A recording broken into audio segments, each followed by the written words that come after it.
Chapter 1605, Parasite, 2. Everyone's eyes were fixed on both Toby and Yiqingtang at this instant as they waited for Toby to teach the parasite a lesson. They wanted to show her the powers of a true kingdom knight and let her know that she was simply unworthy of the same title. Toby sized up Yiqingtang nonchalantly. His eyes were full of contempt as he picked up his spear and made a few strokes in front of Yiqingtang. In the next second, Toba's strokes became extremely fast. Every move was aimed at Yiqingtang, yet all of these imposing and frightening moves coincidentally missed her body. Even if one was not pierced by it, the sight of a spear striking at someone numerous times was already terrifying enough. Yet, Yiqingtang remained rooted to the ground as she glanced at those attacks emotionlessly. The surrounding kingdom knights erupted in laughter when they saw that Yiqingtang did not move. "Toby, go easy on her. Don't you see that she has already turned white in fear? How pitiful. Tang probably does not dare to move at all now, right?" The surrounding kingdom knights looked at Yiqingtang scornfully. How dare she carry the kingdom knight title with such timidity? If she were really sent to the battlefield, she would just pee in her pants out of fear, wouldn't she? With a pleased expression, Toby looked at Yiqingtang and said, "We go through such training every day. Tang, since you have already become a kingdom knight, you must come here every day and train with us." They would take great care of this sheltered girl every day and teach her proper kingdom knight bearing. By then, even if they did not initiate it, Yiqingtang would make a request to the king for her to leave due to the inability to withstand such training. Surrounded by the mockery, Yiqingtang remained emotionless, however. Her eyes passed by each scornful face and eventually landed on Toby. "Can we start now?" Toby raised a brow. "Of course. You can surrender any time when you can't stand it." Yiqingtang did not say a word. While facing his surrounding comrades, Toby shrugged before lifting his spear in the air as though to display his strength. Afterward, he looked at Yiqingtang indifferently and said, "I'm going to start, okay?" He sounded like he was teasing an immature child. The moment he finished his sentence, Toby directly struck at Yiqingtang with his spear. Yiqingtang remained motionless, and it was as though she did not notice Toba's attack at all. To everyone else, Yiqingtang was dumbstruck and did not even have the courage to flee. But just as Toba's spear was about to stab into Yiqingtang's shoulder, Yiqingtang suddenly raised her right hand and grabbed the spearhead. In just a moment, Toba's move seemed to come to a standstill as he maintained his attacking stance without moving. Toby was slightly taken aback, but the clueless kingdom knights around him continued to guffaw. "Toby, isn't it too obvious that you went easy on her?" However, only Toby himself knew what was going on. His spear seemed to be stuck in a huge mountain, and he could not move it no matter how much strength he put in. "What is going on?" Toby almost used all his strength, his face was flushed, and his veins were about to pop. But it was still useless. Chapter 1606, Parasite, 3. Yiqingtang looked up slightly and saw a popping vein on Toba's forehead. Then, she flipped her hand that was grabbing the spear and lifted it with force. "Arr!" With a surprised shout, Toby was lifted up entirely with his spear, and before he could react in time, Yiqingtang abruptly released her grip on the spear. Boom! A loud and deep crash echoed in the surroundings, and Toby crashed to the ground violently as his head buzzed. The loud sound shattered the laughter in the surroundings. Looks of surprise appeared on everyone's faces as they looked at Toby, who was grimacing in pain. What happened? Joseph and the others exchanged a look. Why did they not understand the situation before them anymore? To Toby, it felt as if his organs were shattered as he turned pale from the pain. He slowly looked up in shock at Yiqingtang, who remained at the same spot. "Toby, what's with you? Did you not eat today? You can't even defeat a little girl." The kingdom knights who were waiting to see Yiqingtang make a joke out of herself were evidently displeased. They would never believe that Toby was really thrown to the ground by such a frail and weak-looking girl. Apart from going easy on her, they could not think of any other possibility. The ridicule of his comrades rang in his ears, causing him to turn pale immediately. Suddenly, he stood up and forcefully swung his fist toward Yi Qingtang's head with a growl. Damn it! How dare this parasite embarrass me in front of everyone? Yi Qingtang did not avoid Toba's punch and instead met his fist straight on with hers. The instant the two fists collided, Toba's face distorted in pain.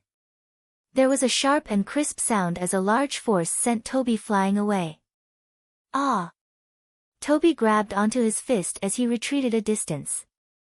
Dripping in cold sweat, his distorted palm hung beside his body, and it was evident that his bones were crushed. However, Yi Qingtang's fist seemed completely unharmed, fair, clean, and perfect as before. Everyone at the scene was stunned. If they felt that the previous scene happened because Toby went easy on her, then now, with both fists meeting each other, Toba's fist was fractured from the impact while Yi Qingtang's was completely intact. This. My hand. Ah! Clutching his distorted hand, Toby was drenched in cold sweat from the excruciating pain, which almost drove him berserk. Joseph and the rest returned to their senses from Toba's cries, and two kingdom knights hurriedly brought the injured Toby to receive medical attention. Tang, you were too ruthless. Do you want to kill Toby? The kingdom knights immediately berated Yi Qingtang loudly when they saw their longtime comrade injured. Toby practiced with you out of kindness, but you were evil enough to attack him so fiercely. Yi Qingtang glanced at the kingdom knights and felt that they were more than ridiculous. They acknowledged Toby and felt that she was at fault for injuring Toby, but if the injured one was her, they probably would humiliate and ridicule her endlessly. They were clearly the ones who wanted to teach her a lesson first, but now that their man was being taught a lesson instead, they wanted to play the blame game. Chapter 1607, Fight the War. 1. Injuries are inevitable in sparring. Isn't this what you all said? Yi Qingtang asked. Toby needs to go to the battlefield to kill enemies, but you injured him. Do you think everyone is as shameless as you to hide in the fortress for safety? They did not expect Yi Qingtang to injure Toby at all. Originally, Yi Qingtang would have been the injured one. However, the scene that played out was beyond their expectations. Seeing their own brother being injured while the parasite was still quibbling, the kingdom knights felt a strong sense of dissatisfaction. Just as they decided to continue pestering Yi Qingtang over this matter, the assembly horn suddenly rang, and a group of guards hurried over to notify everyone that the king was gathering all the kingdom knights in the hall in preparation for war. Since the king's orders could not be defied, everyone immediately suppressed their anger and hurried to the main hall. Yi Qingtang carried the little white tiger and followed as well. What the fuck?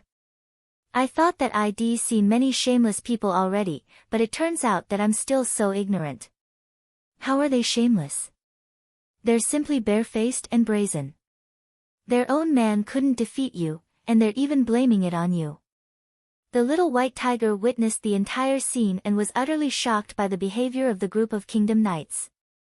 They are displeased with me, so whatever I do is naturally wrong. Yi Qingtang smiled faintly. She did not put this incident to heart, and she attacked today only to let them know that she was no weak figure. As for whether they liked her or not, who cares? Dozens of kingdom knights within the fortress scurried to the hall where the king assembled them at. The king's brows were tightly locked together as he looked gravely at the sand table before him.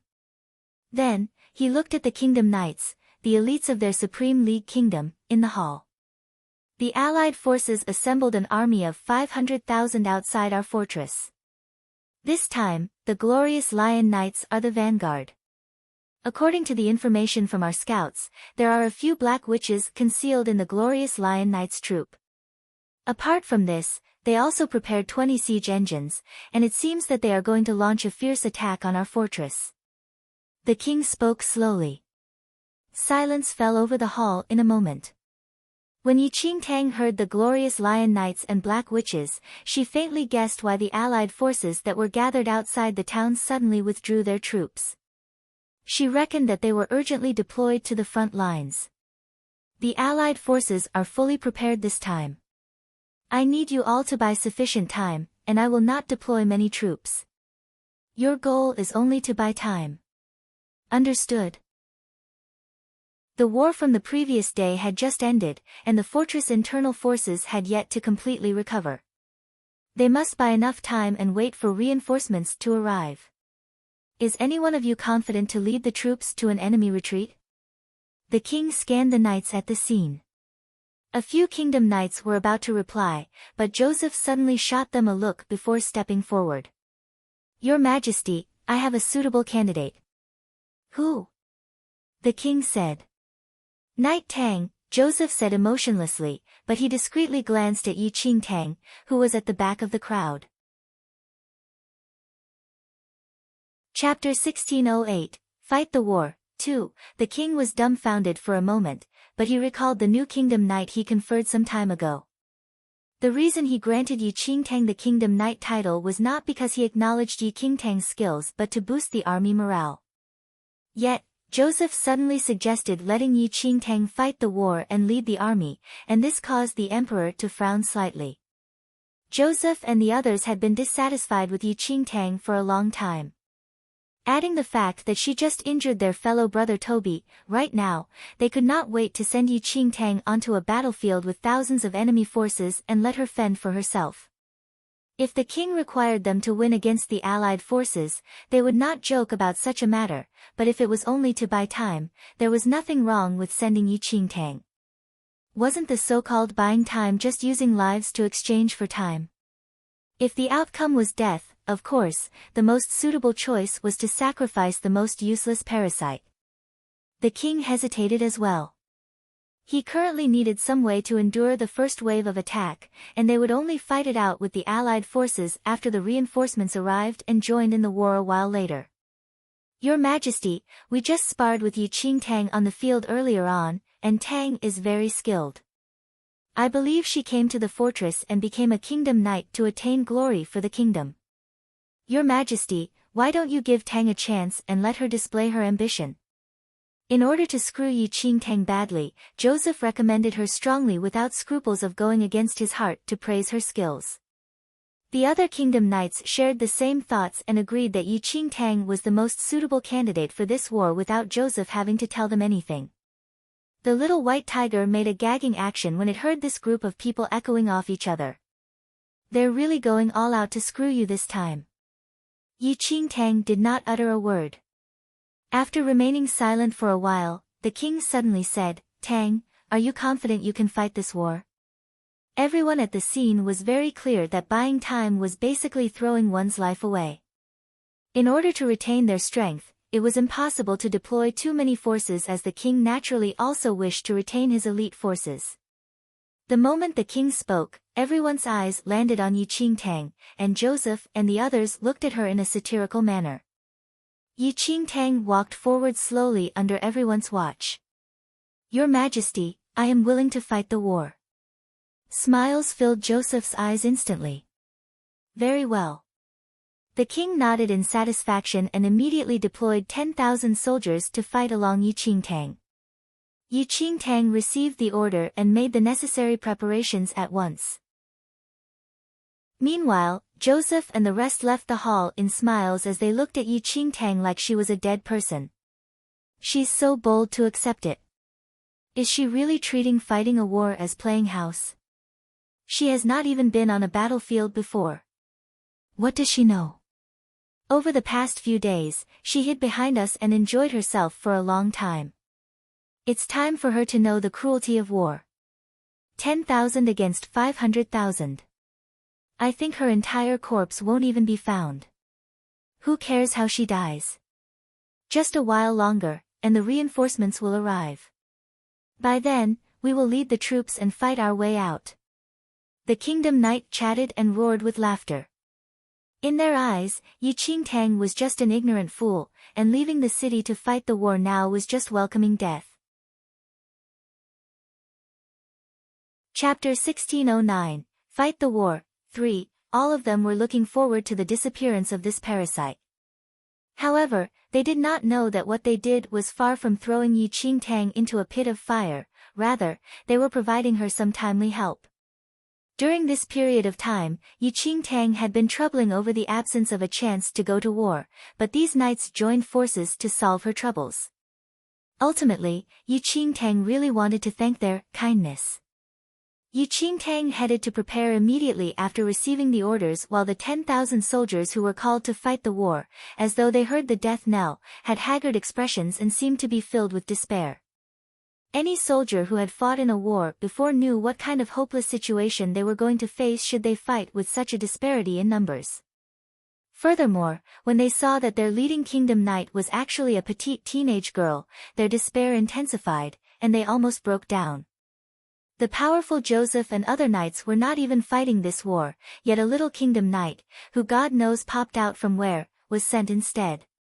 If this was not sending them to die, what was? The war had not even begun, but the 10,000 soldiers of the Supreme League Kingdom already had a hunch of their deaths and were vaguely aware that they would become sacrifices in the kingdom's war. How old is that whatever Knight Tang? Does she know what a war is? Oh God! We are really going to die this time. The soldiers grieved incessantly. Yet, Yi Qingtang, who got onto a horse, was completely unaware, and her eyes shone as though she was looking forward to it greatly. Her behavior caused the soldiers to sigh even more deeply. Indeed, she knew nothing. Otherwise, how could she be this relaxed in the face of such a hopeless situation? 1,000 meters away from the kingdom's fortress, the Allied forces' army of 500,000 was waiting to take action with their accumulated strength.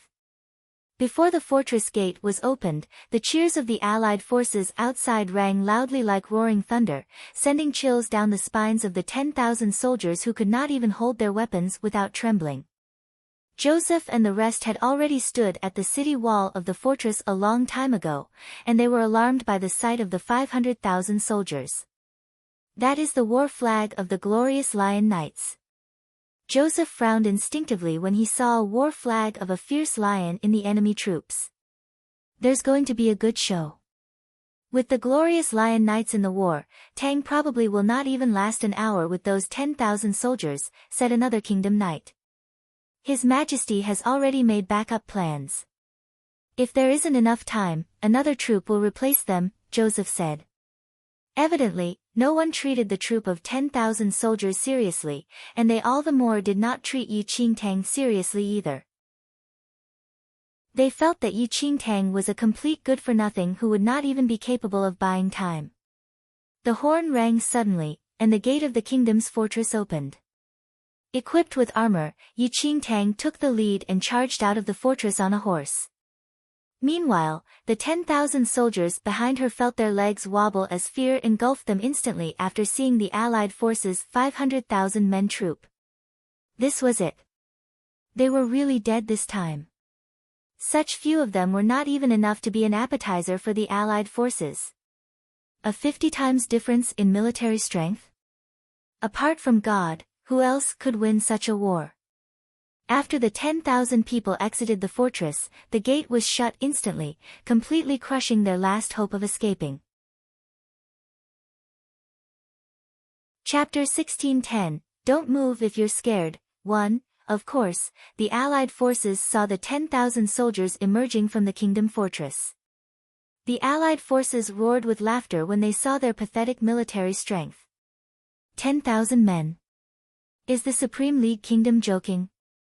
There's so few of them that there's probably not enough for us to sink our teeth into. Guess what I saw? Look at that pathetic little girl. Don't tell me she's the general the Supreme League Kingdom sent.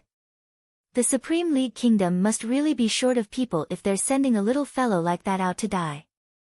A few sharp-eyed knights of the glorious lion saw Yi Qingtang astride her tall horse. They burst out laughing when they saw Yi Qingtang's appearance. How old is she? Is she even 14 years old? She's probably shorter than the spear I'm holding. How can someone like that lead troops to war? The Supreme League Kingdom isn't taking us seriously. Brothers, let's give them a fright. The next moment, the 500,000-strong troop let out a deafening roar. It was as if the entire earth shook. As they roared, They raised their weapons, which glittered blindingly in the sunshine, and clustered densely together in a line. It was a hair-raising sight. The 10,000 soldiers from the Supreme League Kingdom were terrified by this sight. They knew they had been sent to die, but they were unable to suppress their terror of death. Yi Qingtang glanced at the troops behind her, who were quivering with fear. Her face was completely devoid of expression. "Tang, this is your first time participating in a battle. Don't embarrass our Supreme League Kingdom." Joseph yelled maliciously from the fortress wall. He could not wait to see Yi Qingtang wet herself with terror. Many of the kingdom knights laughed at Joseph's remarks. But the 10,000 soldiers despaired when they heard that this was Yi Qingtang's first time participating in a battle. "They actually sent someone who has never fought in a battle before. We really were sent here to die. And we have to die with her." The soldiers, who initially still had some fighting spirit, completely lost their morale when they learned that their leader had not even participated in a battle before. This proved that they had been sent here to die. Yi Qingtang ignored the jeers. She turned her head slightly and looked at her despondent soldiers. "Are you scared?" The soldiers that were prepared to die had no respect for Yi Qingtang. Anyway, they were doomed. Who cared if she was a kingdom knight or not? Who wouldn't be scared? It's 10,000 against 50,000. How can we win? We've been sent here to die. "Sir Knight, you're so powerful. Why don't you advance?" They all sneered. Yi Qingtang's lips slowly curved in a smile. "If you're scared, just stay here and don't move." The soldiers were bewildered by Yi Qingtang's words. They wondered if this Knight Tang was crazy. "She will allow us to stay here without moving? Stay here and wait to be captured and killed." But before the soldiers could react, Yi Qingtang suddenly spurred her horse forward and charged towards the allied forces by herself. The soldiers were all astonished. Is this Knight Tang an idiot? What is she thinking? Is she in a hurry to die? At that moment, all the Supreme League Kingdom soldiers were shocked. When the allied forces saw Yi Qingtang charging at them single-handedly, they were startled, and then burst into uproarious laughter. Chapter 1611, Don't Move If You're Scared. 2. What the hell is the Supreme League Kingdom doing? Sending this little devil out to die. Could they be surrendering? The allied forces roared with laughter. They found the scene before them hilarious. The Knights of the Glorious Lions swept a patronizing look at Yi Qingtang. They crossed their arms and said to the troop next to them, "Don't waste time. Kill her." No matter what the Supreme League Kingdom had up its sleeve, they had no time to waste on this girl. Their goal was to capture the Supreme League Kingdom's fortress. With that, 100 allied soldiers rode out, yelling as they charged at Yi Qingtang. They carried long spears and spurred their horses as they galloped forward swiftly. Yi Qingtang's face remained expressionless when she saw the approaching cavalry. She dismounted to meet the allied forces that were galloping towards her. The 10,000 Supreme League Kingdom soldiers who were standing outside the fortress watched as the 100 riders charged at Yi Qingtang. The spear points glittered with cold light. At the next moment, they would pierce Yi Qingtang's frail body. Everyone subconsciously shut their eyes. "Do you want to die?" The allied forces were right in front of Yi Qingtang. The dozens of cavalry lifted their spears in unison and threw them forcefully at Yi Qingtang. Clank clank clank clank. The spear points made contact with Yi Qingtang without harming her. It was as if all the spears had hit tough meteoric iron, and a clear ringing sound could be heard. Yi Qingtang stood there without moving an inch. It was as if the sharp spears pinned to her body were dozens of feathers. What's going on? The allied forces' troops were stunned.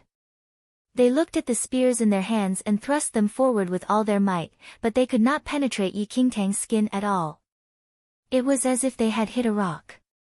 At that moment, even the Supreme League Kingdom soldiers, who could not bear to watch what would have been a gruesome death, were completely shocked, not to mention the allied forces. They saw dozens of spears thrust at Yi Qingtang, yet why did Yi Qingtang seem completely unharmed? On the city wall, Joseph and the other kingdom knight were also shaken by this sight. Is Tang wearing armor? Nonsense.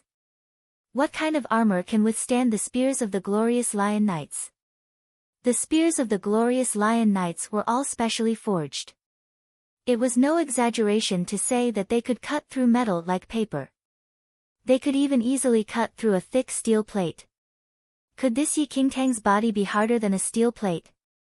While everyone was in a state of shock, Yi Qingtang calmly glanced at the dozens of spearheads pressing against her. The next moment, she suddenly lifted her hand and swept at the spears. A metallic explosion instantly rang out. The specially forged spears all broke and clattered to the ground as she waved her sleeve. Before the allied forces could recover their wits, Yi Qingtang had already strode forward. Her slender hands batted at an allied soldier in the front as if shooing a fly away. Ah ah! The moment Yi Qingtang's hands swept past, a wail rang out. Yi Qingtang had sent the allied soldier and his horse flying. The other allied soldiers had no time to react before Yi Qingtang slowly walked over to them. As her slender arm rose and fell, all the surrounding allied soldiers and their horses were sent flying. Chapter 1612, Don't Move If You're Scared. 3. For a moment, the screams of the horses and the wails of the allied soldiers filled the area. They could see allied soldiers being tossed into the air while the warhorses they rode were also flung screaming into the air. Yi Qingtang seemed to move slowly, but by the time the allied forces wanted to act, it was too late. They found themselves behind flung skywards even before they could prepare themselves to fight. Their faces behind their helmets were filled with surprise and terror. What kind of strength is that? Joseph, who was on the city wall, widened his eyes in disbelief. He had been fighting in the army for so many years, but this was his first time seeing such a simple and barbaric method of fighting. A single slap could send a fully armored glorious lion knight and his steed flying skywards. Even the other kingdom knights had widened their eyes in disbelief, not to mention Joseph. It was as if they were seeing a ghost. One must know that Yi Qingtang was only a petite and frail young girl. If any one of them were put in the same situation, they were certainly not capable of doing the same. The hundreds of allied cavalry were like bales of hay being flung into the sky. When they fell to the ground, they could not move. Behind them, the allied soldiers had grim expressions. The commander looked livid, and it was as if he had eaten something ghastly. Who on earth is she? Why does she have this strange power? I don't know. She looks unfamiliar. I've never seen her before. The allied forces were completely bewildered. They had never met Yi Qingtang before and thought that she had single-handedly charged forward to meet her death. But now it looked like she was a monster. The allied forces commander looked grim. He coldly shouted, "Don't waste time on her. The reinforcements from the Supreme League Kingdom will soon be here. We must attack the fortress before their reinforcements arrive. Archers, shoot! I want to see whether she can survive an attack by my 70,000 archers." A young girl from the Supreme League Kingdom had beaten 100 of their glorious lion knights. He could not stand it. At his order, the 10,000 archers among the allied forces drew their bows. The next moment, a dense shower of arrows shot straight at the slender figure in the center of the battlefield. Yi Qingtang looked at the allied soldiers who had collapsed around her in a moaning heap. With a completely calm face, she suddenly raised her head and looked at the horizon. The arrows were flying towards her as thick as rain, but her lips arched slightly in an imperceptible smile. Yi Qingtang slowly took a step forward. Although it looked like a casual step, the moment her heel touched the ground, a whirlwind abruptly arose. This was the first time she was using the Jiang family's movement techniques. Although it could not compare to the immense power generated when Jiang Yu took a step, to the people in this world, it was savage. The moment the whirlwind swept skywards, the 10,000 arrows were swept straight into the whirlwind. The arrows were torn into pieces by the violent wind, and not one could break through the spinning whirlwind. How is this possible? The commander of the Allied forces widened his eyes. 7,000 arrows had been fragmented in a blink of an eye. What kind of joke was this? Where's the Black Witch? Use your witchcraft to kill her. The commander of the Allied forces looked utterly grim. There were 50,000 soldiers ready just to conquer the kingdom fortress. He certainly would not permit this little devil to affect the army's morale. Chapter 1613, Monster 1. After the order was given, a dozen women in black cloaks emerged from among the troops. They were the Black Witches who had been gathered by the various countries. They possessed terrifying dark arts, and their sole role in this battle was to destroy the enemy. For a while, the Black Witches bowed their heads and chanted an incomprehensible incantation. Large patches of dark clouds slowly gathered in the sky above them. Thunder rumbled loudly as if the earth and sky were about to split. Joseph and the others on the fortress wall saw the thunderclouds slowly gather. Then, they looked at the Black Witches, who were chanting their spells. They could not help but hang grave expressions on their faces. The Allied forces have really mobilized the Black Witches. The Black Witches were an abomination. They obtained powerful dark arts from the devil in exchange for their souls. Once, everyone had tried to destroy them, but now, they were a trump card in the Allied forces' hands. Yi Qingtang, who was in the middle of the whirlwind, cocked her head on one side as she looked at the chanting Black Witches. What now? Yi Qingtang suddenly raised her head and saw the storm clouds that the Black Witches were gathering. A cold light flashed across her eyes, and she instantly exuded endless sheets of black flames. In the wild wind, the black flames flickered like demons, and the whirlwind spread them across the void.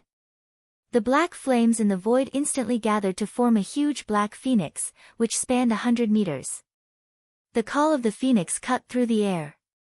The chanting Black Witches raised their eyes in shock at the phoenix's call. When they looked at the phoenix made of black flames covering the sky, all of them looked terrified. The next moment, the black flame phoenix swooped down on the Allied forces' battle lines. As it dived, its huge body seemed to expand. What is that? The commander of the Allied forces widened his eyes in disbelief. He looked at the black flame phoenix diving towards them. It seemed like a nightmare. It was like encountering a demon. An immortal bird? Is that an immortal bird? A Black Witch was so frightened when she saw the black flame phoenix rushing towards them that she forgot to chant. She wrapped her terrified and quivering body under her thick cloak. The legendary immortal bird burnt with unquenchable flames. Shoot that devilish thing down. The commander of the Allied forces shouted hoarsely. The numerous archers shot simultaneously, but the moment the arrows touched the phoenix, they formed sparks that fell straight onto the troops.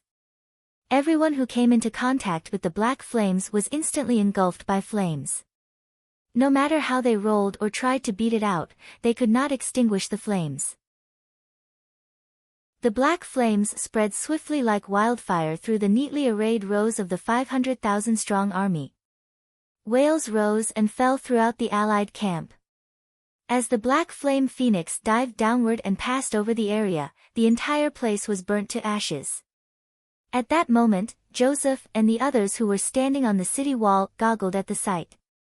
They stared open-mouthed as the huge black flame phoenix engulfed everything before them and opposite them. They broke into a cold sweat as they watched the scene unfold before their eyes. What on earth is that? What kind of monster has Yi Qingtang summoned? At that moment, the disdain that Joseph and the others had for Yi Qingtang was reduced to ashes by the ferocious black flame phoenix, leaving only terror in their hearts. Chapter 1614, Monster 2, Fortunately. Fortunately, Tang had not summoned this monster to deal with them. Or else. When they thought of how they had jeered and sneered at Yi Qingtang earlier, Joseph and the others felt cold prickles down their spines. It was as if they had challenged a demon. They wished they could slap themselves. Outside the fortress, the 10,000 demoralized soldiers who were prepared to die were also dumbfounded. They stared as the nearby enemy troops were swallowed by the black flames. They felt as though they were living in a dream. They could not stop rubbing their eyes in disbelief.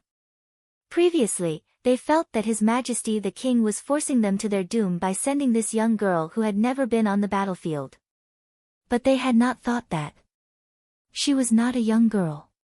She was a monster. The 500,000-strong army was not even able to fight and was simply engulfed by the black flames. Endless moans and screams filled their ears. It was spine-chilling. As the black flames spread, the 500,000-strong army, the glorious lions, and the black witches were all completely reduced to ashes. As the last wail disappeared in the black flames, Yi Qingtang crooked her finger. The black flame phoenix in the horizon and the black flames that covered the ground were instantly drawn back into her fingertips by her power, vanishing without a trace. All that was left on the battlefield was a mountain of ashes. Not even bone fragments remained. The violent wind whooshed past, and the ashes were caught up in the wind, scattering across the spacious battlefield. There were no bodies and no battle. There was no scent of blood. Only the stench of ashes was carried to their nostrils by the wind. On the battlefield, only a single proud figure was left standing in the wind. The Allied forces have been defeated. Have we won? We don't need to die anymore.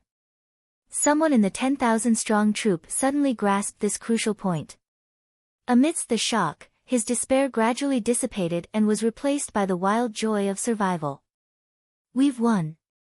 Night Tang is awesome. Night Tang is awesome. The 10,000 soldiers who had managed to survive immediately cheered. They were not afraid to fight, but they did not want to be the sacrificial lambs in a doomed situation. If they could survive to fight another day, who would be willing to die? Waves of cheers filled the air. The soldiers who had survived rushed towards Yi Qingtang. In their eyes, she was a hero, and they celebrated by tossing her in the air. But after personally witnessing this young girl's power, their hearts were filled with respect and gratitude. When they recalled how they had reproached Yi Qingtang and mistrusted her, they were so ashamed that they wanted to dig a hole in the ground and burrow into it. I deserve to die. I actually doubted Night Tang's abilities. We were really too ignorant. How could His Majesty the King send us to die so easily? His Majesty must have been fully prepared when he appointed Night Tang to lead the troops. His Majesty the King is wise. Night Tang is awesome. What did they have to fear with a powerful kingdom knight like Yi Qingtang before them? So what if the opposing side had 50 times more soldiers? One must consider that in this battle, Yi Qingtang had single-handedly demolished the 500,000 soldiers of the Allied forces. That was a difference of 500,000 times. Joseph and the others who were on the city wall could not help but gulp when they saw the soldiers cheering for Yi Qingtang.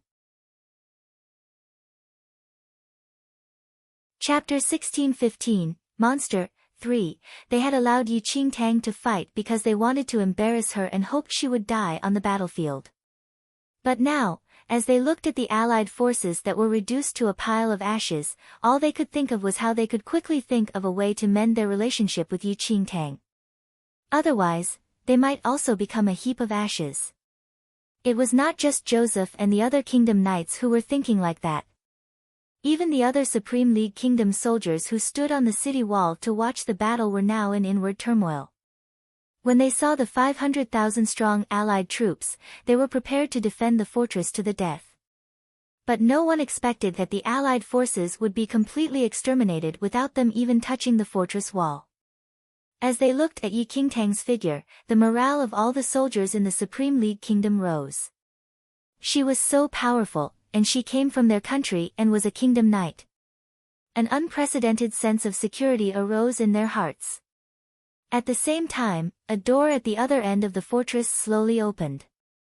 Tens of thousands of Supreme League Kingdom reinforcements had marched through the night to get to the fortress. The commander-in-chief immediately brought them to see the king. "Your Majesty."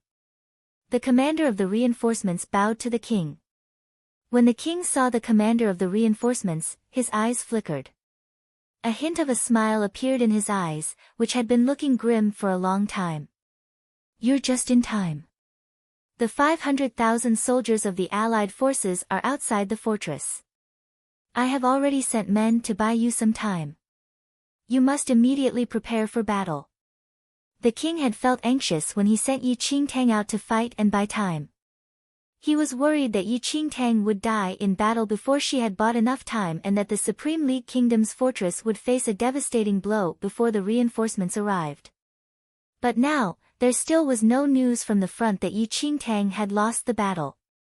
This pleased the king. Although he knew that Yi Qingtang and her group were doomed to die in this battle, as long as they could cause sufficient delay and buy the reinforcements enough time, then they would have accomplished their mission perfectly. Of course, if they survived until the reinforcements joined them, the reinforcements might still be able to save some of them.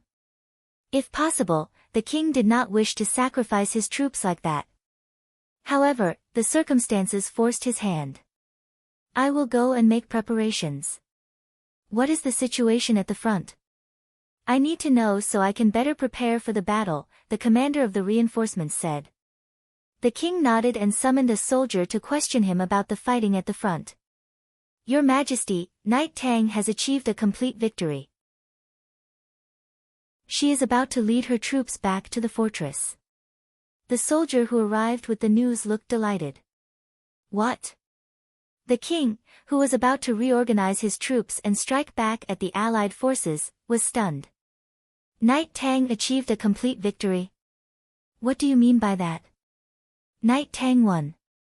She defeated the Allied forces," the soldier said. For the first time, the king felt as if he did not understand what he heard. The commander of the reinforcements was also bewildered. When he received the news, he knew that the kingdom fortress was in a precarious situation, which was why he had mustered his troops and hurried here as soon as possible. One must know that with the kingdom fortress' current military strength, they could not possibly hold out against the 500,000 soldiers of the Allied forces. But now they had won. Was there some mistake in the dispatches? The king and the commander of the reinforcements were somewhat puzzled. They emerged from the hall and walked towards the fortress entrance. At that moment, Yi Qingtang led her troop of 10,000 soldiers back into the city. Chapter 16:16, Kingdom Protector, 1. The king frowned slightly, and his suspicions deepened when he saw that the 10,000 soldiers were perfectly fine. What happened? Did they not leave the fortress to fight the war? The king asked in a deep voice. The soldiers beside him were dumbfounded for a moment and replied immediately. The Allied forces were defeated, so they returned. Strange. They clearly won, yet why does His Majesty have such a weird expression? But was there any way for the king to not have a strange expression? They only sent 10,000 people to fight the war and even appointed Yi Qingtang, who had no experience, to lead the troops. No matter what angle this incident was perceived from, it was a hopeless situation given that the Allied forces had 500,000 soldiers. But a few soldiers came to report their victory. How could they have won? How could they possibly have won? Tang, the king called immediately when he noticed Yi Qingtang in the crowd. Yi Qingtang took a step forward and bowed to the king. Your Majesty. You won? The king asked. Yes. Yi Qingtang nodded. Where are the Allied forces? Yi Qingtang nodded to the soldiers guarding at the city gates, and those soldiers immediately understood and opened the city gates.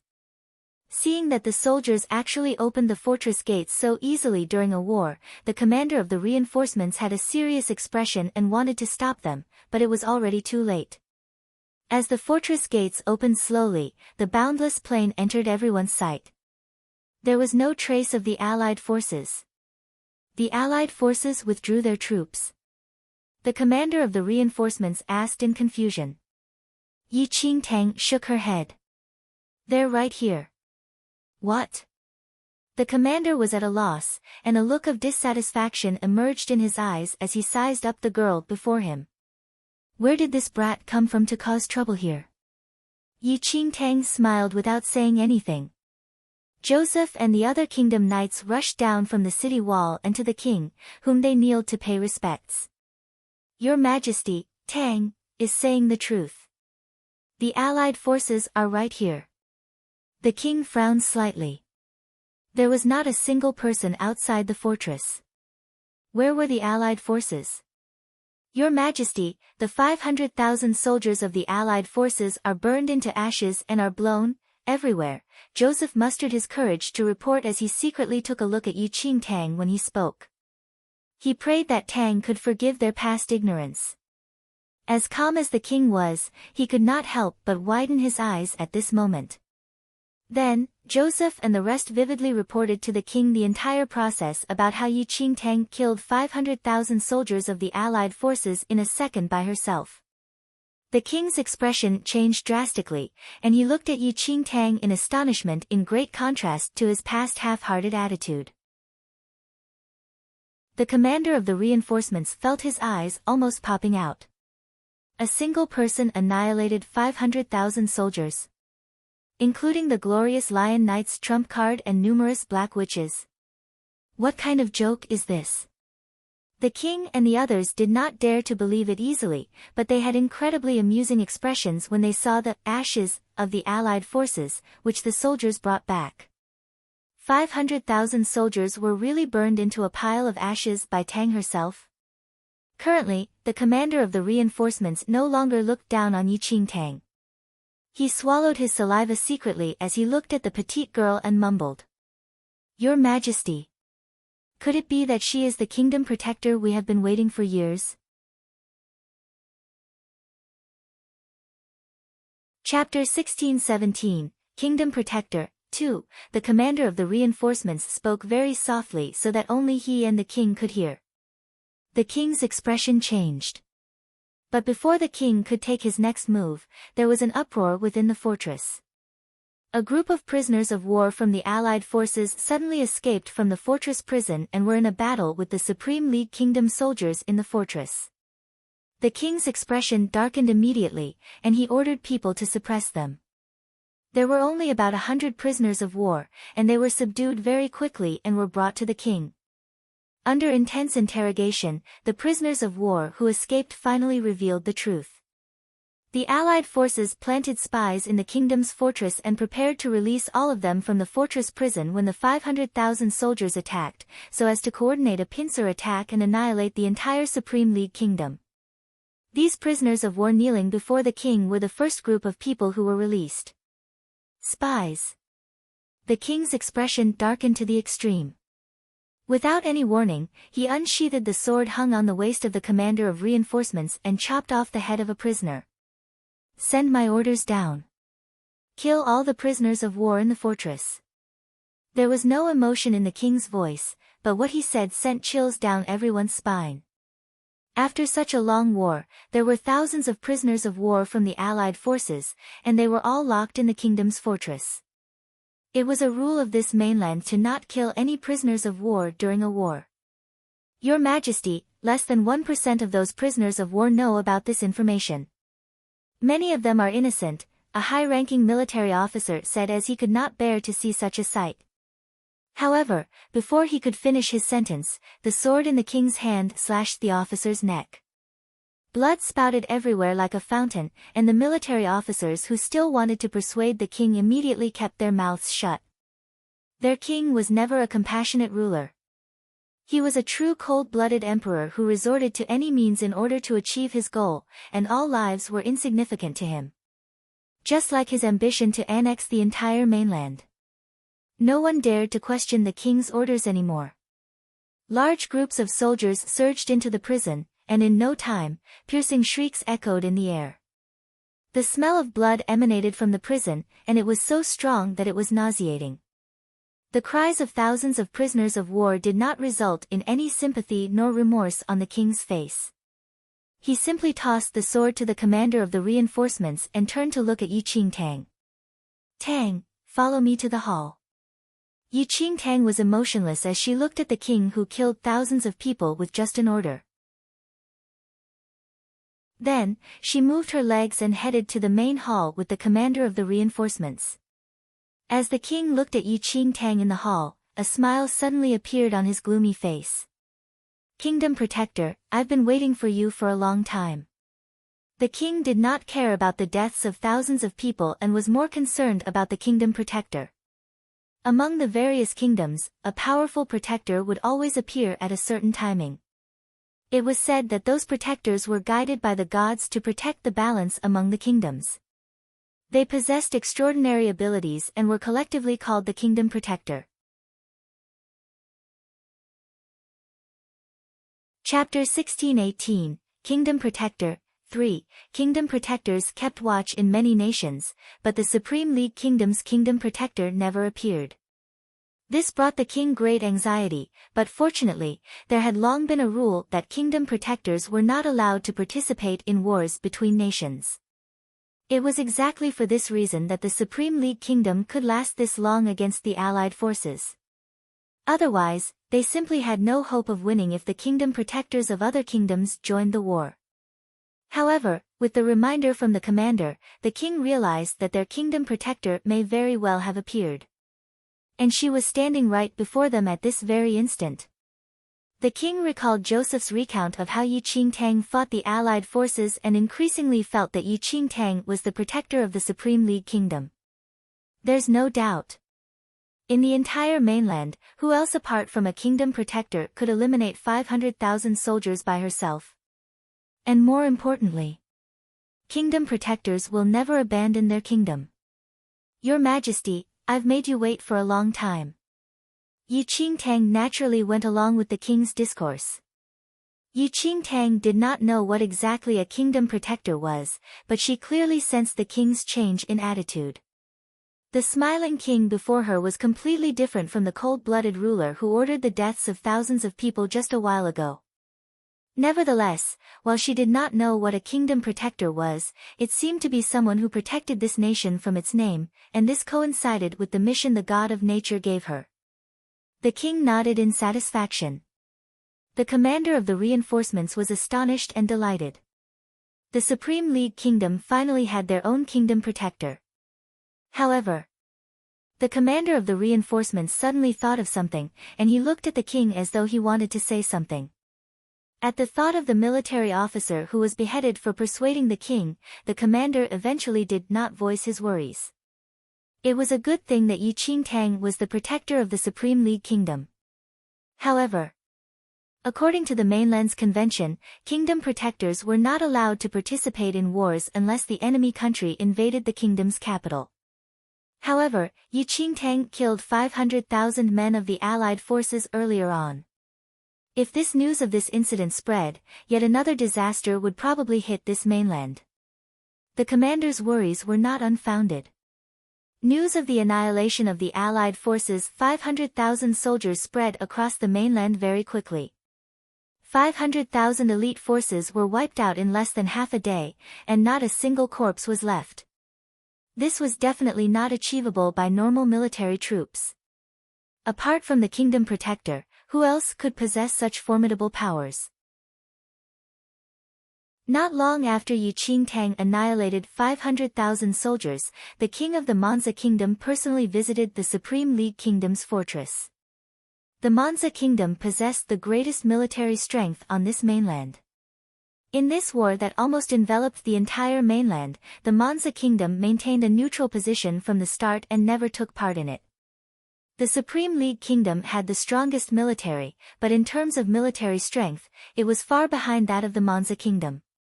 The two kingdoms had always stayed in their own lane, and now that the Manza king personally came to the Supreme League Kingdom's fortress, it seemed that the matter was truly severe.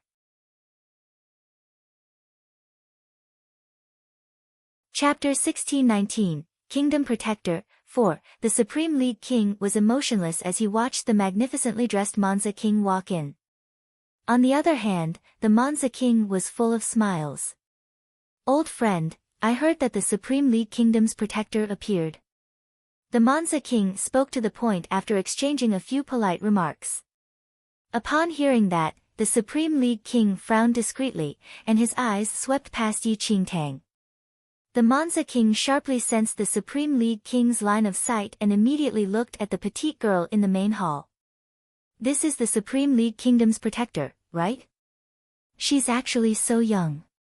But it's truly impressive that she could completely wipe out 500,000 soldiers from the allied forces at such an age. The Manza king did not conceal his praises for Yi Qingtang and seemed to be very optimistic about her. The Supreme League king's expression was not too pleasant. What are you here for today? The Manza kingdom had massive military strength, and even the past Supreme League king did not dare to offend him easily. Old friend, you've been fighting the allied forces for so long, and you should be short in military strength by now. I am here to gift you troops today, the Manza king smiled while speaking. What do you mean? The Manza king smiled as he blatantly glanced at Yi Qingtang. Old friend, it is a cause for celebration that you found the protector. However, it is against the mainland's convention for a kingdom protector to participate in the kingdom's warfare. Truthfully speaking, all the kingdoms are already aware that you sent a protector into the war. Those who were originally in a neutral position are very dissatisfied with you over it and are prepared to join the allied forces to punish you. The Manza king paused for a moment before continuing. I'm here today to make a deal with you. As long as you hand your kingdom protector to the Manza kingdom, I will give you troops with thousands of soldiers. It should be sufficient for you to deal with the subsequent battles. Kingdom protectors are forbidden from participating in warfares from the start. Even if you keep her, there is not much use for your coming battles. Why don't you hand her over to the Manza kingdom instead? We're just helping each other to get what we want. You get the troops, and I get the kingdom protector. Then, your Supreme League kingdom no longer has a kingdom protector, and other kingdoms do not have proof to reprimand you for violating the convention. Isn't this a win-win? The Manza kingdom had massive military strength, but like the past Supreme League kingdom, there was a problem that plagued all kings. They did not have a kingdom protector. This was a sore point for the Manza king. Thus, he hurriedly rushed over after knowing that a kingdom protector appeared in the Supreme League kingdom and even went into the battlefield. A sinister look flashed across the Supreme League king's eyes. You want to have our kingdom protector? That's right. If you feel that 1 million soldiers are not enough, I can give you 2 million. The Manza king simply dropped a shocking number. 2 million. You're really generous. The Supreme League kingdom laughed. The Manza king's eyes glistened. Since you think that it's appropriate, it'll be fixed then. From now on, you are the Manza kingdom's protector. You're wrong, said the Supreme League king before lifting his chin slightly and sneering. Tang will always be the Supreme League kingdom's protector. I am not interested in your troop of 2 million soldiers. You can leave. Chapter 1620, Mission Countdown, 1, WH. What? The Manza king did not expect his attractive conditions to be rejected. You don't agree? Are you aware that you will really violate the mainland convention if you continue keeping her here? I'm doing this for the good of both our kingdoms. Please leave immediately. The Supreme League king ordered him to leave. The Manza king's face darkened completely. He shot the Supreme League king a furious look and scoffed before leaving the hall with his men. Once the Manza king left, the Supreme League king's expression turned for the better, and he looked toward Yi Qingtang. The mainland convention is always a cover for those cowards. How ridiculous is it to have a powerful protector and not send him or her to war because of a vague convention? Yi Qingtang smiled gently. Over the past few days, the king frequently summoned her to discuss the situation of the current war, and Yi Qingtang was very clear about the king's ambition of dominating the entire mainland. Restricting the Supreme League king with a mainland convention? What a joke. Would a person who dares to become enemies with the entire mainland be scared of such a lame thing? The king looked toward the sky outside the hall and placed his hands behind his back. Since a long time ago, I have already thought that I definitely would not care about the mainland convention if I have a kingdom protector. It's their idiocy and cowardice to not dare to let their kingdom protector participate in warfare. I will never be as incapable as them. Afterward, the king's eyes focused back on Yiqing Tang. Tang, are you willing to forget about the mainland convention and make the Supreme League Kingdom the hegemon of this mainland with me? The king seemed to be inquiring, yet also testing, Yiqing Tang. I am willing to serve you, your majesty. Yiqing Tang bowed slowly. The Supreme League King was not a hero, but he was a formidable character in troubled times. And her mission was to assist this formidable character to become the ruler of this mainland. The king laughed. He was extremely satisfied with Yiqing Tang's reply, and his trust in her increased a lot. Tang, are you confident you can deal with other protectors? Once Yiqing Tang participated in a war, the mainland convention on the protector restriction would be violated. The Supreme League King was sure that other kingdoms would definitely not sit and wait for death. Other kingdom protectors would participate in the upcoming battles. Yiqing Tang said, I will definitely present your majesty with the ruler position. The king was in a slight daze and subsequently laughed out. He felt assured after hearing Yiqing Tang's declaration. The Supreme League King's prediction was not unfounded. The kingdoms were not foolish. The Supreme League Kingdom violated the mainland convention by sending a kingdom protector to participate in warfare. This was a clear challenge to the entire mainland. The Mansa Kingdom, which was previously embarrassed by the Supreme League Kingdom, joined the Allied forces camp with its massive military force. The remaining few neutral kingdoms also joined in to punish the Supreme League Kingdom. Since the Supreme League Kingdom was the first to go against the mainland convention, the other kingdoms in the Allied forces did not hold back anymore and successively deployed their kingdom protectors to the front lines. They wanted to see how a kingdom protector of the Supreme League Kingdom could fight against so many kingdom protectors of theirs. The moment the kingdom protectors participated in the war, this conflict that spanned across the entire mainland had already developed in an uncontrollable direction.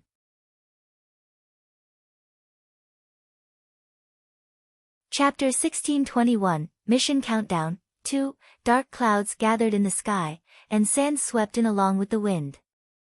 The armies were like a strong tide that slowly advanced into the fortress of the Supreme League Kingdom. The galloping of horses and hurried footsteps caused tremors in the ground. At the sight of the escalating frenzy at the horizon, the defending guards at the top of the fortress wall were shocked. The bugle call rang suddenly, and a restless stir broke out inside the fortress. The Supreme League Kingdom soldiers climbed to the city walls successively and were alarmed when they saw the boundless majestic troops. Those are the Allied forces. Joseph and the other kingdom knights had an unpleasant look when they saw the massive troops before them. What's happening? Have the Allied forces launched a total offensive? In the previous battle, the Allied forces mobilized 500,000 soldiers, which was already extremely frightening, but that did not hold a candle to the present situation. How many soldiers are there? 1 million? 2 million? Or, the king and Yiqing Tang scaled the city walls as well, and the king narrowed his eyes as he looked at the densely packed Allied forces swarming in like a tide. Over 60 million or so. Yiqing Tang gave an estimate after a glance. 60 million.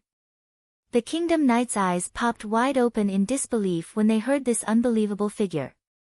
Over 60 million. Were the Allied forces insane? This was a life and death struggle.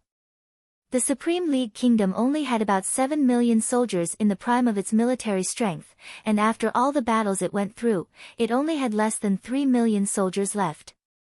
Yet now, they were about to be attacked by almost all the kingdoms on this entire mainland. Over 60 million people. Even if each person contributed a small effort, they had enough soldiers to destroy the entire fortress. A serious look emerged on the king's face, and a grim air hung in the entire fortress as anxiety overwhelmed them. Only Yi Qingtang had a calm and indifferent look. 60 million people. Is this all the armies of the other kingdoms? It should be the majority of their forces, said the king. Apart from the garrison troops, all the kingdoms probably dispatched many soldiers, and it seemed that they intended to have a decisive battle. Yi Qingtang nodded thoughtfully. She should be very close to completing her mission. Supreme League Kingdom, you openly violated the mainland convention and dispatched a kingdom protector to enter the battlefield without authorization. Today, you will pay a tragic price for your actions. Get your kingdom protector out here or else we will destroy your entire fortress immediately. An armored male suddenly moved to the front of the troops and shouted loudly on his suave horse. He was clearly several hundred meters away from the fortress, but his voice was sonorous like thunder that rumbled in their ears. That is the Glory Kingdom's protector. The Supreme League King recognized that male at once and narrowed his eyes. Previously, the 500,000 soldiers of the allied forces that Yi Qingtang annihilated were dispatched by the Glory Kingdom. As a Supreme League Kingdom protector, Yi Qingtang participated in the battle and wiped out 500,000 soldiers of the Glory Kingdom. She violated the mainland convention first, and it was reasonable for the Glory Kingdom protector to join this war now. The pressure of 60 million soldiers was not a joking matter. The other party was forcing Yi Qingtang to come out to face them, otherwise, the troops would launch an attack immediately.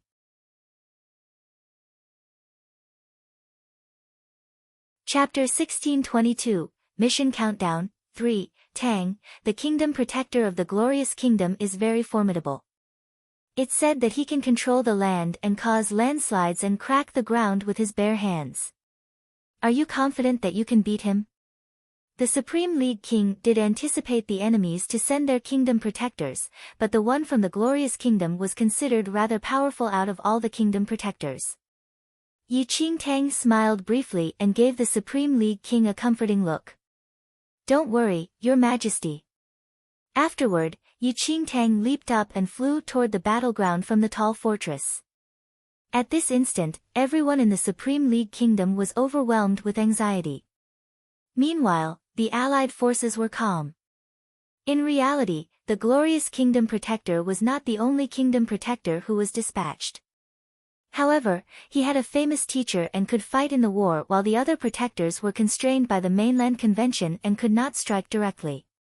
Nevertheless, in their opinion, the protector of the Supreme League Kingdom seemed very young and weak, so the Glorious Kingdom Protector himself seemed to be enough to deal with her.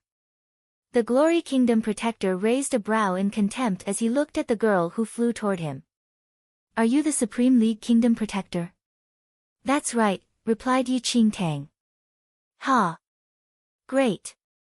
You massacred 500,000 soldiers of the Glorious Kingdom. I will settle this score with you today. The Glorious Kingdom Protector jumped down from his horse immediately and cracked his knuckles. Yi Qingtang glanced at him plainly, making it seem as if she did not detect the intense murderous intent emitted by him. I will use my hands to crush every single bone on your body, bury you underground, and make you die a miserable death. The Glorious Kingdom Protector had a look of malice. Without any warning, he lunged forward and swung his fists, which could crush a mountain, heavily toward Yi Qingtang.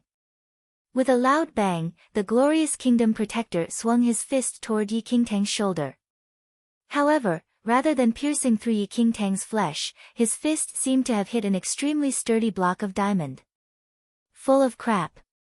After uttering a plain sentence, Yi Qingtang used her hand as a knife and struck her opponent's nape in a flash. In an instant, the Glorious Kingdom Protector felt as if his nape was struck by lightning as an excruciating burst of pain spread throughout his whole body, causing him to turn pale from the pain. His tall figure collapsed to the ground in a stiff manner as he twitched in pain. Crush my bones? Yi Qingtang looked at the protector on the ground, and her lips gradually formed into a smile. She lifted her leg slowly before stepping on the protector's head and driving it right into the ground.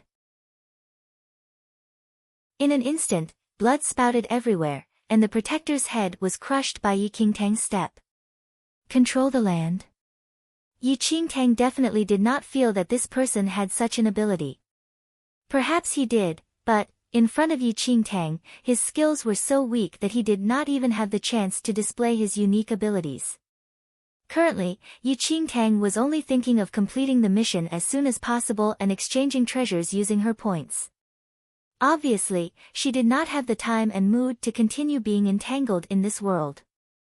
Retracting her blood-stained leg, Yi Qingtang looked up at the Allied forces camp.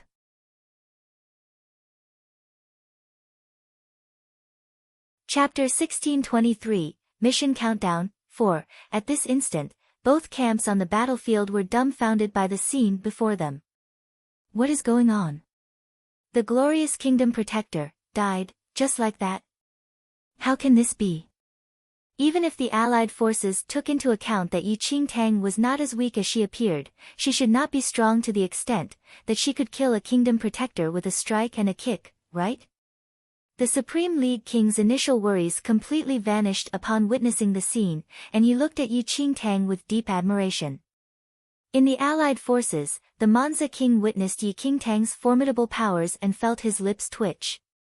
No wonder the Supreme League King was unwilling to exchange Yi Qingtang regardless of the conditions. We can't go on like this.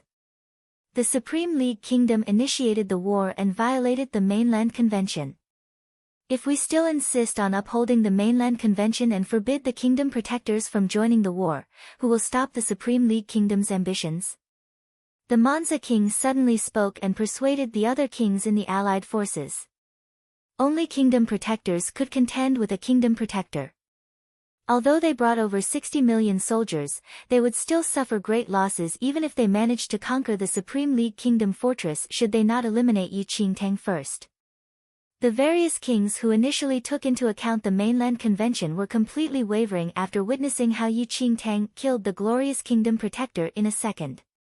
Then, all of them made the decision to dispatch all the Kingdom Protectors in the troops. In no time, dozens of Kingdom Protectors appeared on the battlefield uniformly. How shameless are the Allied forces! They actually sent so many Kingdom Protectors. What do they want? Bullying us by outnumbering us? The Supreme League Kingdom Knights were infuriated. No matter how powerful Yi Qingtang was, she was no opponent for the unified attack of this many Kingdom Protectors. Emotions of anxiety and worry instantly rose again in everyone. Your Majesty, I am willing to fight the war with Lord Protector. Joseph, who was previously annoyed with Yi Qingtang, had already become the biggest worshipper of Yi Qingtang now. Your Majesty, let us fight the war. The king's brows were locked tightly, and he had a serious look on his face. Seeing that the king did not reply, Joseph and the rest ran down by themselves and opened the fortress gates, wanting to fight the enemy with their powerful Lord Protector. However, just as the door opened, Yi Qingtang heard a sound and stirred up a strong blast of wind with her palm, closing the fortress gates tightly. Stay in there obediently, Yi Qingtang said. She was going to complete her mission very soon. Why were they still rushing out to give her more trouble? Yi Qingtang did not speak much, but Joseph and the rest were unaware of her feelings. They were under the misunderstanding that she did not allow them to join the battle because she sensed danger, and this assumption made them moved and anxious instantly. The numerous Kingdom Protectors were from different kingdoms and were extremely powerful. At this instant, they encircled Yi Qingtang and were ready to get rid of this girl who violated the Mainland Convention. Yi Qingtang glanced at all the Kingdom Protectors individually. All of you, can come on together. She did not wish to waste time.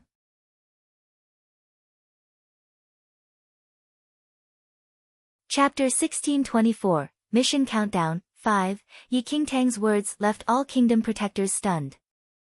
The Allied forces thought that she was insane while the Supreme League Kingdom people were dumbfounded. Does Tang know what she is saying?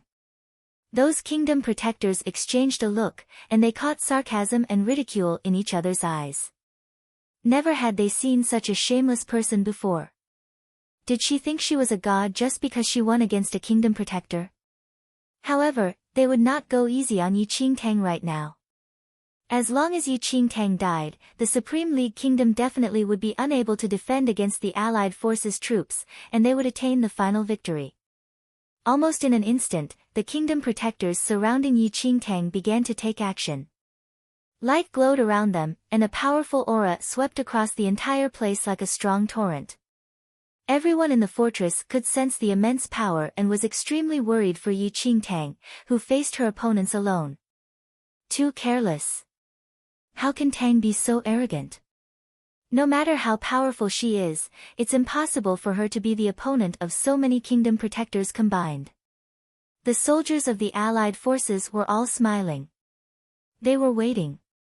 They were waiting for the moment when Yi Qingtang died. Yi Qingtang showed no fear as she looked at the kingdom protectors around her displaying their remarkable powers. She glanced at them from the corner of her eyes slowly and sighed softly. If this is the extent of these kingdom protectors. That's really. In a moment, the kingdom protectors attacked Yi Qingtang at the same time, and a blinding light enveloped the land instantly. An explosive sound pierced everyone's ears.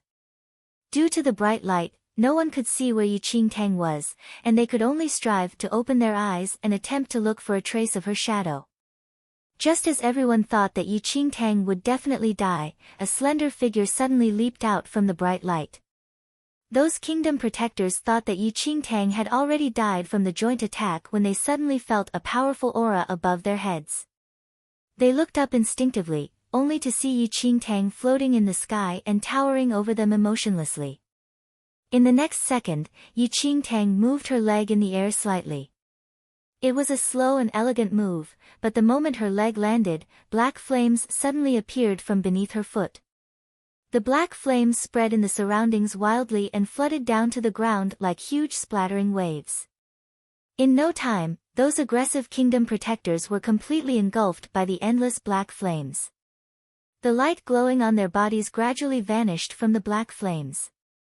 Miserable shrieks escaped their mouths continuously as their figures were swallowed by the black flames bit by bit before everyone's eyes.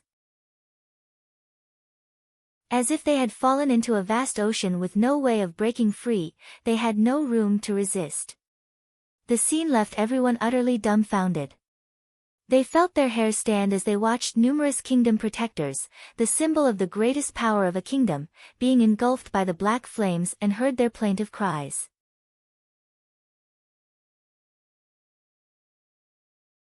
Chapter 1625, Mission Countdown, 6. The black flames burned like the fires of hell, incinerating everyone they came into contact with. The desolate wails were broken up by the wind and gradually disappeared in the flames. The complacent allied troops were now ashen. These dozen kingdom protectors were gathered from various kingdoms. They were incredibly powerful. But now, these kingdom protectors had been reduced to ashes before their eyes. By the time Yi Qingtang lifted her hand to absorb the black flames, there were only a dozen piles of smoking ash at her feet. The allied forces were stupefied. The group from the Supreme League Kingdom who had witnessed the whole process from the top of the fortress was also astounded. They would never have believed it if they had not seen it for themselves. Who on earth could kill a dozen kingdom protectors in a few seconds? Only then did the Supreme League King realize that Yi Qingtang's earlier words were no exaggeration. She said that she would help him become the hegemon of this mainland. At that moment, the king also fully realized that she was the only person in the world who had such terrifying powers. Cheers rang out in the Supreme League Kingdom's fortress. Their kingdom protector was the most powerful one. She was more intrepid than the kingdom protectors in any of the other kingdoms. With such a powerful kingdom protector, what did their Supreme League Kingdom have to fear? There was rejoicing throughout the Supreme League Kingdom. Meanwhile, the allied forces were greatly alarmed. This was a completely unexpected outcome. They had been supremely self-confident when they set out, but now, they were filled with despair. What kind of demon was the Supreme League Kingdom protector? They were all kingdom protectors, yet why was she so terrifyingly powerful? But before the Allied forces could recover from their fright, the cheering Supreme League Kingdom soldiers impatiently opened the fortress gate and swarmed out. At that moment, all of them were burning with the desire to fight. Even if they had to face millions of enemies, they felt no fear. Because they had the most powerful kingdom protector on this mainland. She could single-handedly exterminate 100,000 men. She could kill a dozen kingdom protectors. She was Yi Qingtang. Millions of Supreme League Kingdom soldiers swarmed out of the fortress. They deliberately stood behind Yi Qingtang as if she was the true, indomitable force behind the throne. Yi Qingtang had utterly terrified the Allied forces. As the Allied forces faced this army that was several times smaller than theirs, terror rose in their bones. So what if they had fewer soldiers? As long as the Supreme League Kingdom had Yi Qingtang, it was enough to terrorize them. The leaders of the Allied forces almost simultaneously ordered the retreat to be sounded. What kind of joke was this? Even the kingdom protectors were no match for this monster. They would only die at her hands. The 60 million strong army retreated without fighting. They fled in confusion like dogs that had lost their master. This day completely altered the situation on the entire mainland. In a single day, the Allied forces had lost a dozen kingdom protectors. This terrified them more than losing 10 million troops. Yi Qingtang, who had won a great victory, seized the opportunity to pursue them. Step by step, she pushed the Supreme League Kingdom to the highest position within the mainland.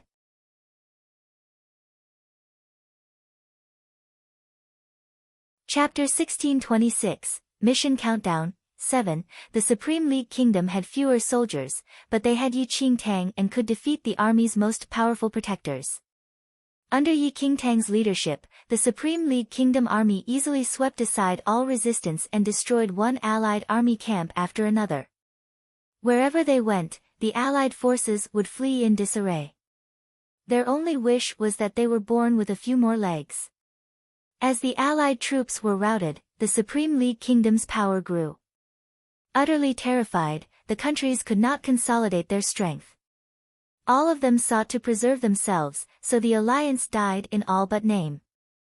The Supreme League King advanced towards his goal of uniting this mainland.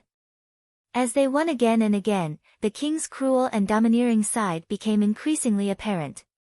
Each time they captured a kingdom's capital, the king would order everyone in the kingdom to be killed. It was a massacre.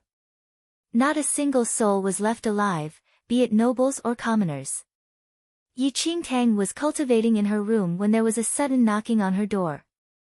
She arose to open the door and saw Joseph standing outside. Joseph and the others had idolized Yi Qingtang ever since she beat the dozen kingdom protectors. The kingdom knights, who had despised Yi Qingtang, now became her fans. At that moment, Joseph's expression was extremely ugly. He was also dead white. "Lord Protector, please," plead His Majesty. Joseph suddenly kneeled before Yi Qingtang. His voice shook. "What's going on?" Yi Qingtang sensed that something was amiss with Joseph. Joseph raised his head. His bloodshot eyes were filled with helplessness and despair. "His Majesty has ordered us to slaughter everyone in the Hughes kingdom, even the commoners." When General Ronald tried to dissuade His Majesty had them beheaded. "Lord Protector, I know that the Hughes kingdom betrayed our Supreme League kingdom, but the commoners are innocent. The Hughes kingdom was originally allied with the Supreme League kingdom, but when the Supreme League kingdom began to struggle, the Hughes kingdom chose to throw their lot in with the alliance. They even sold their kingdom protector to the Monza king for 2 million soldiers. Because of that, the Supreme League king decided to carry out this shocking act of tyranny when he conquered the Hughes kingdom." Yi Qingtang frowned slightly. She was only involved in the fighting and seldom interfered with the affairs of the Supreme League kingdom. However, she did not expect the Supreme League king to give such a sadistic order. It was the King of Hughes who had betrayed the Supreme League kingdom. What did it have to do with the commoners who were just getting on with their lives? Yi Qingtang did not speak, but she brushed past Joseph and hurried to the Great Hall. When Joseph saw Yi Qingtang heading for the Great Hall, a ray of hope rose in his heart, and he hurriedly followed. At that moment, the Great Hall was filled with the strong scent of blood. The Supreme League King had just cut off the heads of General Ronald and the others who had tried to stop the massacre. The floor of the Great Hall was sticky with blood. Everyone was ashen, and their hands shook as they tried to wipe the blood stains away. The king on his throne showed no sign of pity. The Great Hall was flanked by 2 ministers, who were pale and unnerved. They did not dare to say a word. Amidst this dead silence, Yi Qingtang strode through the entrance.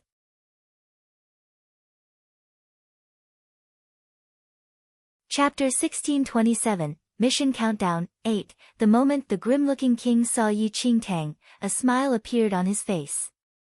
He naturally stood up and looked at the person who had made the greatest contribution to their Supreme League kingdom. Tang, these few days have been hard on you. When we've eliminated the Hughes kingdom, we need to press on and conquer the next few kingdoms as soon as possible, the king said with a smile. The subsequent route of attack was already displayed on the sand table in front of him. As long as Yi Qingtang was around, the Supreme League kingdom would never be defeated. At that moment, the king did not look like the same cruel person who had just ordered an entire kingdom to be slaughtered. Your Majesty, you ordered the citizens of Hugh's kingdom to be slaughtered? Yi Qingtang spoke bluntly as she looked at the king, who was prepared to realize his ambitions. The king was taken aback. From the corner of his eye, he glanced at Joseph, who had entered with Yi Qingtang, and a malicious look flashed across his face. Tang, the Hughes kingdom betrayed us. Have you heard of the saying, if you are not one of us, your heart is not with us? Yi Qingtang did not intend to become overly involved in the matters of this world, but she definitely would not condone the massacre of an entire kingdom. Death and injury were inevitable in battle, but she could not accept ordinary citizens being dragged into it. Yi Qingtang said, since your Majesty's goal is to unite the entire mainland, everyone in this mainland will become your subject. How can you say they are not one of you? Yi Qingtang's words struck the king. If your Majesty wishes to unite the entire kingdom, then he must treat all the citizens in this mainland as his own subjects. Soon, you will be king over them all. Yi Qingtang did not urge the Supreme League king to rule compassionately. He had never been a benevolent ruler. The king's expression flickered. Yi Qingtang's words struck a nerve within him. Since they are your Majesty's subjects, why do you need to slaughter them? Yi Qingtang asked. The king was silent for a moment. The corner of his mouth twitched with amusement when he finally grasped what Yi Qingtang meant. Tang, you're right. But if they harbor any traitorous thoughts, you will soon be the only monarch in this mainland. Anyone who submits to you will have a life of ease. Whoever opposes you will die. If they can be assured of an easy life, why would they risk their lives? No commoner hopes for war. Yi Qingtang said with a smile. The fight for power was always a game played by the leaders. To the commoners, it made no difference who governed them. As long as the leader allowed them to have a life of ease, they would love him. The king sank into deep thought. He had ruled with an iron fist. Even if he conquered a country, he would eliminate all the subjects in the kingdom at the first opportunity, both to prevent the people from rebelling and to ensure his absolute sovereignty. But Yi Qingtang's words had shaken the king's thinking. If someone else had said it, he would have scoffed at the idea. But when Yi Qingtang said it, it was a completely different matter. Tang, perhaps you are right. I can try it. The king nodded. He was happy to listen to Yi Qingtang's opinions. Everyone breathed more freely when they saw that the king had relented. Right now, the king probably listened only to the Lord Protector.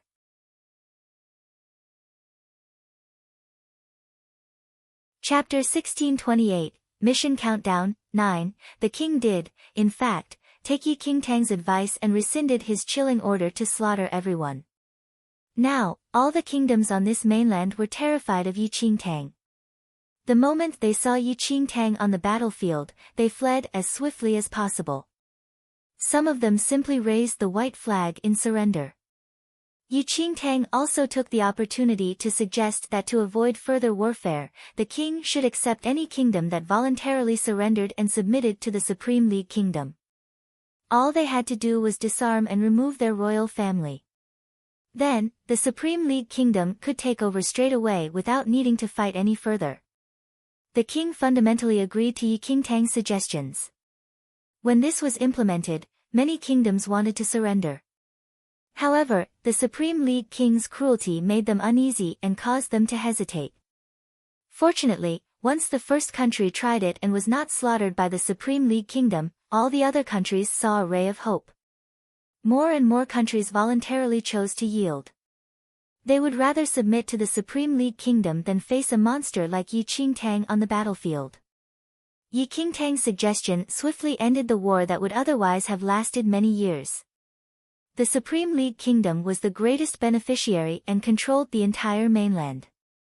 Because the war ended early, the people could finally stop worrying about the cruelties of war, and many soldiers were saved from a tragic death on the battlefield. The Supreme League King's disposition seemed to change as well. He was much more benign towards the countries that surrendered. The other countries also heard that it was the Supreme League Kingdom's powerful protector who had pacified this predatory monarch. Many of them were grateful to Yu Qingtang. The Supreme League Kingdom's unification plan caused the royal family of every kingdom to lose their position and privileges. This reduced the pressure among the royal families on this mainland. Unification had its benefits. The bishop, who had mistaken Yu Qingtang for a white magician, and who was seeking an opportunity to thrive among the kingdoms, was stunned when he finally saw the legendary, most powerful kingdom protector on the day that the kingdoms were united. Isn't that the white magician who had vanished? How did she become the kingdom protector? When the Supreme League Kingdom accomplished the feat of unification, Yu Qingtang finally finished her mission in this world. At the banquet to celebrate the unification, Yu Qingtang left the world with the god of nature. She did not know that shortly after she left, the source of magic on this mainland, which had been sealed for over 1,000 years, re-emerged. Because the entire mainland was unified and the Supreme League King had taken Yu Qingtang's advice to show clemency, he could gather all the powers in the mainland to study the source of magic. This allowed this mainland, which had waned for a long time, to once again welcome a new era. And the kingdom protector who had precipitated the unification of this mainland suddenly vanished and was passed into legend. When Yu Qingtang returned to this mainland again, she would never have imagined it would become a world surrounded by magic. After leaving the two-star constellation, Yu Qingtang returned to the illusory void again. Only then did the god of nature crisply fling 2,000 points at Yu Qingtang. However, according to the rules, Yu Qingtang could only use these 2,000 points the next time she entered the illusory void. Now, Yu Qingtang could only use the 1,000 points she had obtained last time.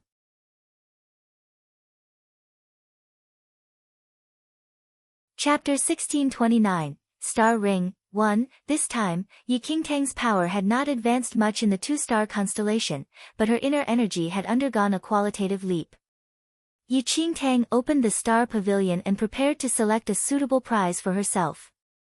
There were innumerable treasures in the star pavilion. There was a dazzling array of divine weapons and elixirs. But Yu Qingtang did not need these. She had not managed to advance to a new realm in the two-star constellation. However, what made Yu Qingtang more anxious was that the martial arts championship was only a few months away. She must advance her abilities as much as possible within these few months. Although divine weapons were wonderful, many of them could only be used after attaining a certain cultivation realm. Besides the fact that Yu Qingtang had not yet achieved that kind of realm, even if she could use it, she would not dare to wield this divine weapon even if she took it. An innocent person in possession of treasure was considered guilty. If others found out that she had a divine weapon like that, they would try to kill her. So, Yu Qingtang focused her attention on finding something that would increase her abilities. There were many elixirs that could increase her abilities, but their price was exorbitant, and Yu Qingtang did not have enough points to obtain them. After looking at many treasures, a little ring caught Yi Qingtang's eye. Star ring. When Yi Qingtang read the ring's name, its description caught her attention. The star ring allowed its wearer to pass through any world in the 10-star constellations. It also made its wearer invisible. Once a person put it on, it would hide the person's form and aura. It could only be used within the constellation worlds, and its effects lasted for 7 days. Also, the star ring could only be used once. Travel through the 10-star constellation worlds. Yi Qingtang felt an inner jolt. She could not help but recall the 9-star constellation she had visited briefly. The living things there were too powerful. However, if she could enter invisibly and exercise some caution, it would definitely be the most suitable place for her to cultivate. Yi Qingtang immediately exchanged 800 points for the star ring. She then exchanged the remaining 200 points for an elixir that could accelerate her cultivation speed. Yi Qingtang spent the 1,000 points.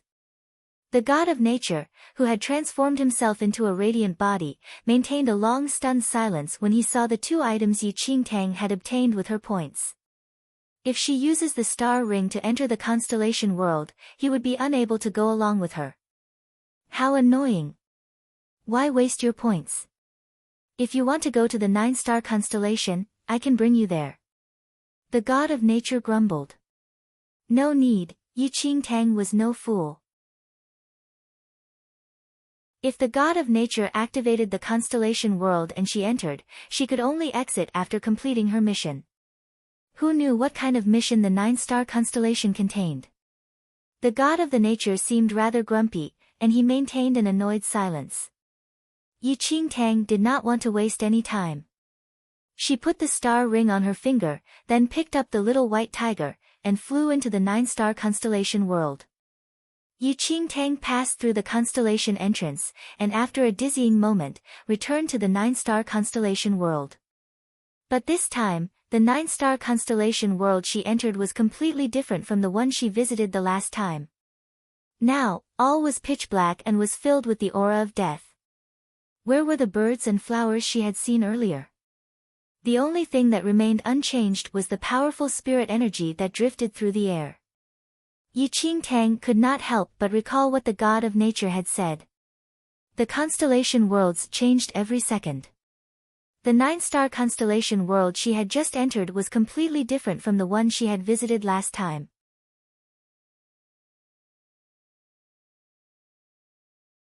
Chapter 1630, Star Ring, 2. It was twilight, and the sun could not be seen. Everything was covered by the fog, and the air was permeated with the aura of death. An eerie sound suddenly rang out of the dusk. Someone was moving between another person's sutures, and there was a bone-piercing chill. Why does this world feel eerier than ever? The little white tiger squinted as it tried to see its surroundings clearly, but the fog blocked its view. The ground beneath their feet started to shake gently. Yi Qingtang immediately activated the space ring, and she and the little white tiger immediately vanished on the spot. Just as Yi Qingtang hid herself, a huge claw descended from the sky and crashed into the ground she had been standing a moment ago. The claw was so gigantic, it was dozens of meters wide. When the claw rose up again, a huge crater, which was several meters deep, was formed on the ground. The cry of an unknown creature rang out from above their heads. The owner of the giant claw advanced step by step. Every step it took made the ground shake. After Yi Qingtang picked up the little white tiger and made herself invisible, she hid herself and watched the slowly vanishing giant claw. Under the cover of the fog, she could not clearly see what the creature looked like, but the pressure surrounded them and only slowly dissipated when the strange creature left. It was the same 9-star constellation. Even if the world had been exchanged for another one, it was no less dangerous. Yi Qingtang silently congratulated herself on exchanging her points for a star ring that could make her invisible. She did not have the ability to explore this world. Fortunately, she quickly found something like a cave and could peacefully cultivate there. Some unknown animal had lived in this cave. Many bones that were half buried in the mud were piled up inside the cave, but the cobwebs outside the cave showed that no living thing had passed through there for a long time. Even the cobweb only held the corpses of spiders that had dried up long ago. Yi Qingtang curled herself up and hid there to cultivate. Something like the wailing of wild beasts often came from outside the cave and reverberated in her ears. She sat cross-legged and emptied her mind to cultivate. The little white tiger crouched silently on her knee. It was now incredibly obedient. As long as it remained in contact with Yi Qingtang, it would remain invisible, but if it left, it would become visible again. It would be in deep trouble if its aura leaked out. Yi Qingtang had cultivated in the cave for a few days when she sensed the energy in her body slowly growing. When she made it flow through her meridian points, time seemed to blur. Only the water dripping from the roof of the cave repeatedly made soft noises. The minutes and seconds flowed. As the colossal amount of spirit energy rushed into Yi Qingtang, her cultivation realm rose continually. Under this world's tempering effect, Yi Qingtang's power reached the peak of the third heaven of the heavenly venerate realm by the sixth evening. She was just a step away from the fourth heaven of the heavenly venerate realm. But Yi Qingtang was stumped by this tiny gap. The further she progressed, the slower her cultivation realm advanced.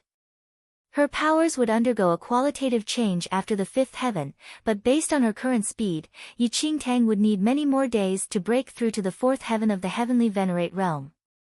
However, she only had a little time left in this world.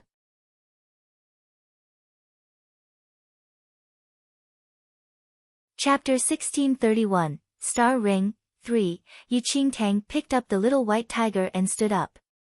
She was about to use the last of her time here to find a wider space and wait for the constellation gate to open. But when they exited the cave, the fog that filled the air suddenly changed subtly. When they breathed in the air, there was a strange, burning sensation. If Yi Qingtang's cultivation realm had not advanced, the air would have burnt her lungs when she breathed it in.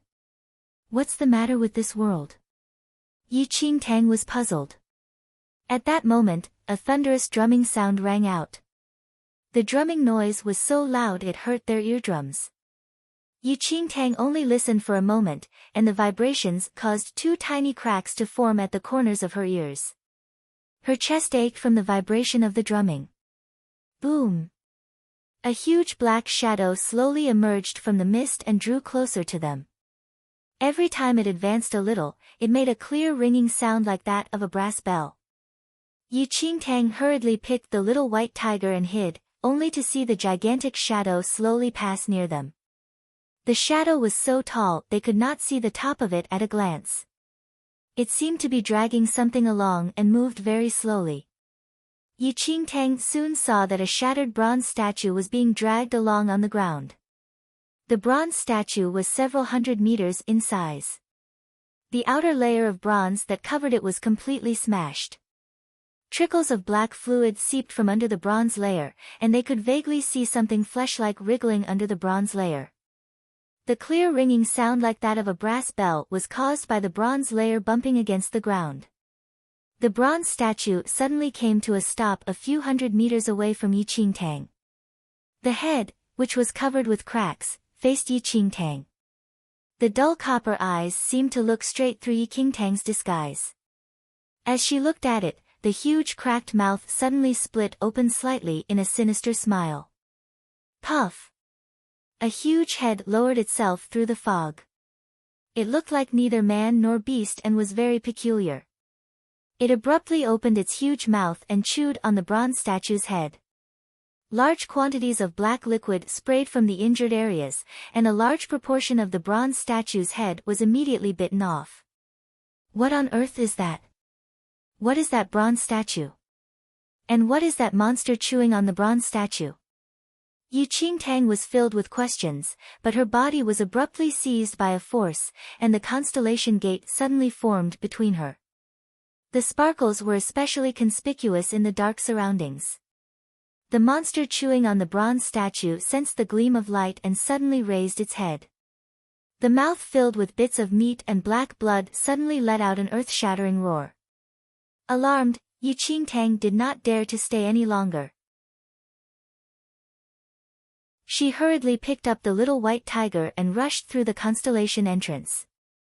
As the constellation entrance closed, Yu Qingtang saw an enormous claw, large enough to cover the sky, hurtling towards her. Boom! The instant the giant claw descended, the constellation gate suddenly disappeared. When she came to her senses, Yu Qingtang realized she was in the illusory void. The radiant body of the god of nature was wriggling about indolently. The radiant body noticed that Yu Qingtang had returned, but it seemed to have made an interesting discovery, and it circled Yu Qingtang.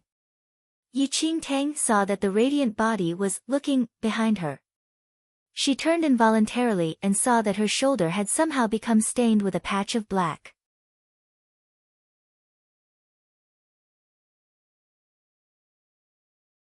Chapter 1632, Fight 1. It looked as though some black blood from the bronze statue had splattered onto her while it was being gnawed on. Yu Qingtang had not noticed it before, but now she felt a burning sensation on her shoulder where the black blood had spattered on her. She tore the clothing around her shoulder off.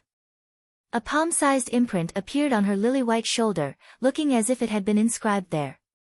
But it only briefly appeared before vanishing. Yu Qingtang touched the area carefully, but there was no sensation. Her body did not feel any different. What was that? Yu Qingtang frowned. The world in the 9-star constellation this time was quite interesting. The radiant body seemed to have no intention of answering Yu Qingtang's question. It had seen enough, so it flew away. The radiant body wanted to know if Yu Qingtang intended to enter the next constellation world, but Yu Qingtang immediately refused.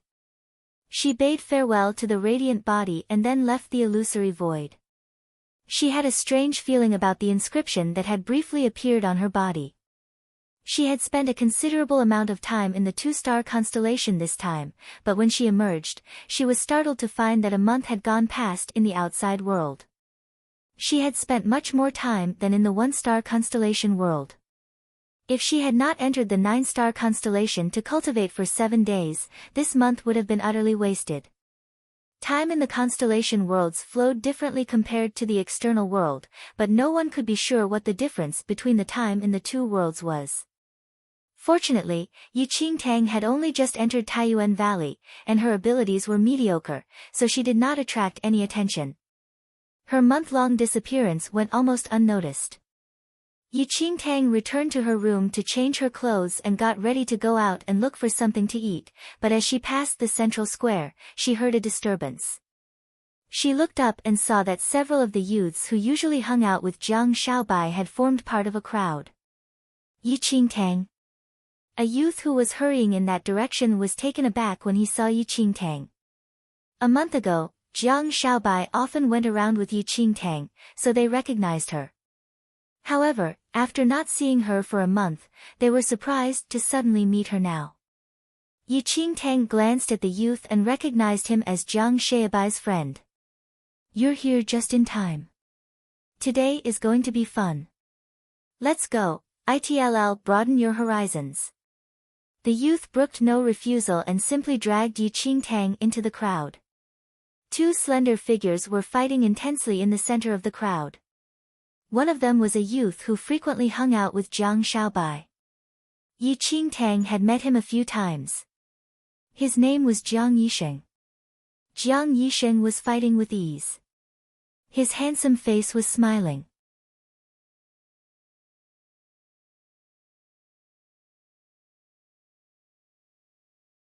Chapter 1633, Fight 2. The martial arts championship was imminent. Most of the youths in Taiyuan Valley formed cliques, and Jiang Yisheng was in the same clique as the little monster while the defeated youth was in Jiang Yanyan's clique.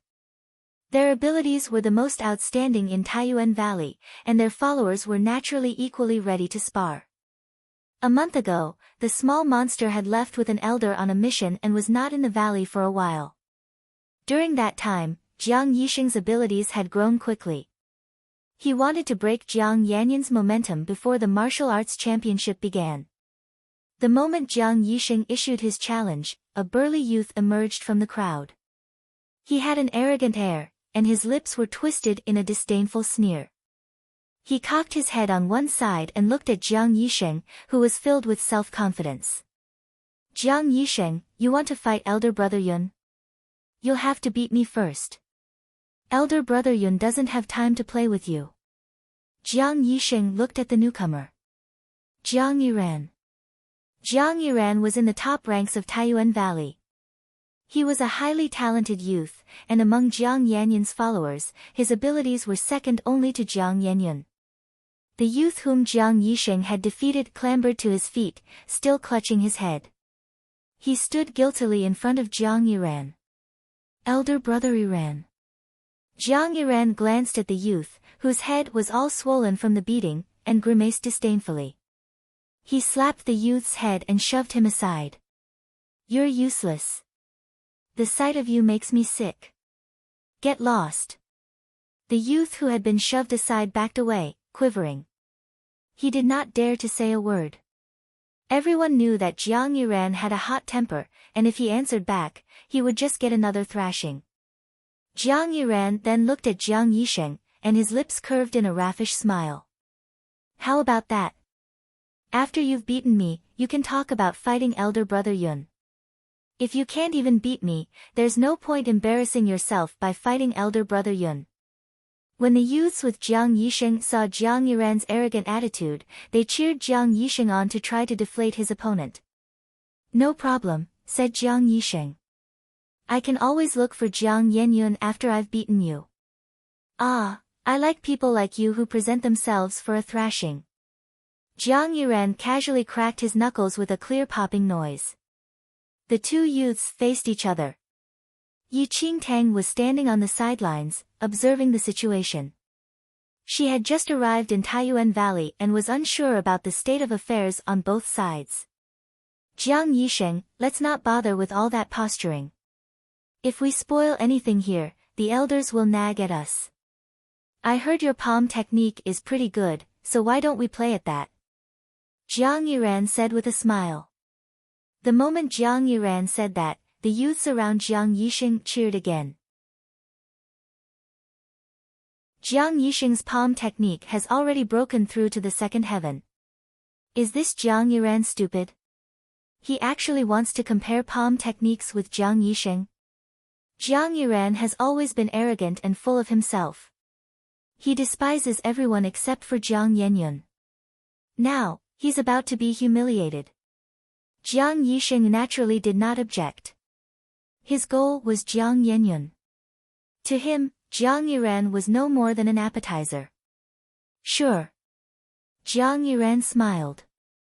Since I chose the technique, you can set the rules. Jiang Yisheng said, well, each deal one blow. Whoever can absorb the blow without moving will win. No problem. Jiang Yiran spread his hands and graciously agreed. With that, the atmosphere of a fight grew, and everyone fixed their eyes on the two, quietly waiting for an exciting match.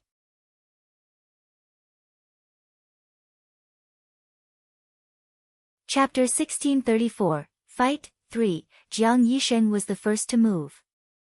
His palm struck Jiang Yiran's shoulder with an explosive force.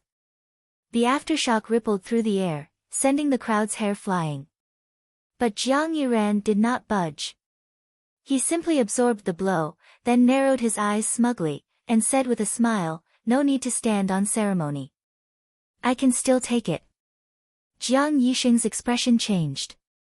He had used his full force to deliver this blow. But Jiang Yiran just shrugged and said, my turn. With that, Jiang Yiran stepped forward and casually hit Jiang Yisheng's shoulder. The moment Jiang Yiran moved, Yi Qingtang, who was standing in the crowd, could not help but frown. The moment the blow landed, Jiang Yisheng's body shuddered. He tried to summon the strength to withstand the blow, but as he struggled, he felt blood rushing into his throat. He stumbled and moved back a step. Jiang Yiran laughed. When he looked at Jiang Yisheng, who had retreated a step, the amusement in his eyes deepened. You should be grateful.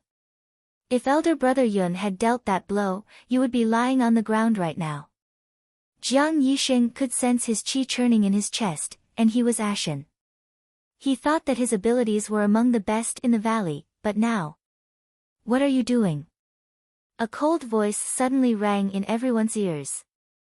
Jiang Yiran, who had been smiling arrogantly, immediately wiped the cynical expression off his face when he heard the voice. He turned towards the voice, only to see a chilly-looking youth with an imposing air. He stood with his hands behind his back as he watched the farce. The youth did not say anything more, but he exerted great pressure on the surroundings with his aura. Elder brother Yun. Jiang Yiran, who had acted so arrogantly, froze when he saw this youth. This youth was Jiang Yenyun, currently the most powerful youth in Taiyuan Valley. The group of youths, who had encouraged Jiang Yixing to challenge Jiang Yenyun, were now stricken dumb when they saw Jiang Yenyun. Jiang Yenyun glanced expressionlessly at the crowd. His frosty gaze passed over them without seeming to stop on anyone before finally resting on Jiang Yiran. As Jiang Yenyun looked at him, Jiang Yiran broke into a cold sweat. Waste of time, Jiang Yenyun said blandly and then turned to leave. Jiang Yiran secretly gulped before heaving a sigh of relief. But at that moment, Jiang Yixing suddenly spoke up. Jiang Yenyun, I will challenge you before the martial arts championship. Jiang Yenyun's footsteps paused, but his hands that were clasped behind his back remained motionless. Jiang Yiran, who was standing nearby, goggled. He knew that Jiang Yixing was a stubborn fellow and rather stupid, but he was getting too used to seeking out these fatal encounters. Jiang Yenyun slowly turned around, and his cold gaze swept across Jiang Yixing. It was just one look, but Jiang Yixing felt as if he had fallen into an icy dungeon. A bone-piercing chill filled him. At some point, Jiang Yenyun had begun emitting an oppressive aura, so Jiang Yixing sweated profusely just to force himself to meet Jiang Yixing's look. After a moment, Jiang Yixing looked away in embarrassment. He did not dare to look at Jiang Yenyun again. Jiang Yenyun also looked away and continued on his way without a word. At that moment, Jiang Yixing looked rather abashed, and the expressions of the other youths were even uglier.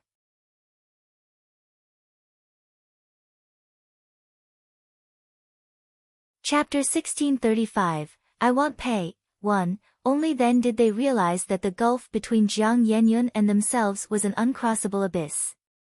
After Jiang Yenyun left, a cynical smile reappeared on Jiang Yiran's face.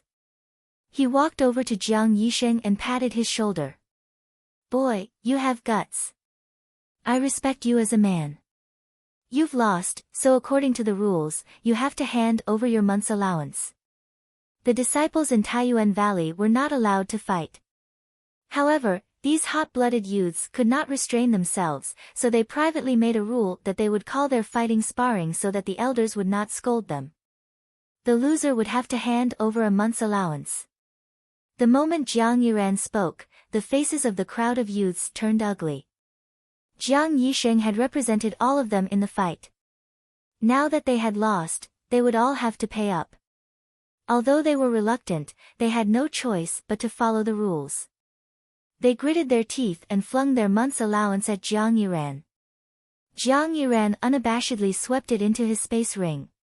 His gaze fell on Yi Qingtang, who had not moved. Hand over your month's allowance.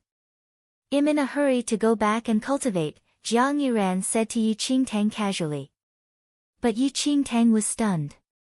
She had been dragged over here on her way elsewhere and did not know what was going on. Why did she have to pay up?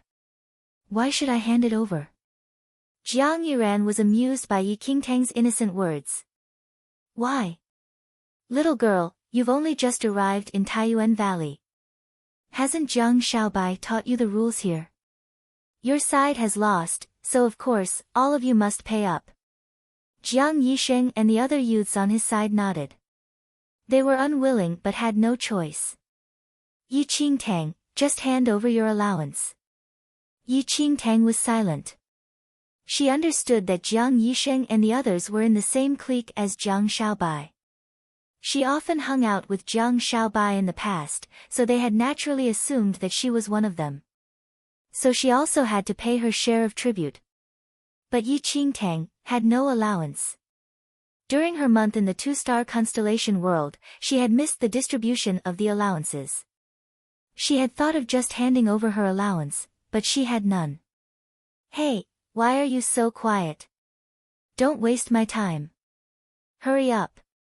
Jiang Yiran was growing impatient. I don't have any. Yi Qingtang sighed softly. She really had nothing to say about this turn of events. You don't have any? Now Jiang Yiran was really amused. Alright, you don't have to pay up. If you can beat me, I'll waive your share. How about that? The youths could not help but worry as they watched the situation unfold. Yi Qingtang had only just arrived in Taiyuan Valley. How could she possibly be a match for Jiang Yiran? Yi Qingtang, just hand over your allowance. If you have any issues, you can discuss it with Xiaobai when she gets back. This one of the valley's rules. You don't have a choice. Just hand it over. Yi Qingtang looked at the crowd that was trying to persuade her and sighed softly. She looked at Jiang Yiran and said, as long as I can beat you, I don't have to pay. Yi Qingtang's words shocked everyone. Jiang Yiran glowered at Yi Qingtang. He studied her and then suddenly laughed. Sure, I always keep my word. If you can beat me, I will not only waive your share, but I will waive all their shares too. How about that? Jiang Yiran thought that Jiang Yisheng was rather stupid, but here was someone who was even more stupid. Jiang Yisheng and the others goggled. Yi Qingtang, don't be rash. You can't beat him.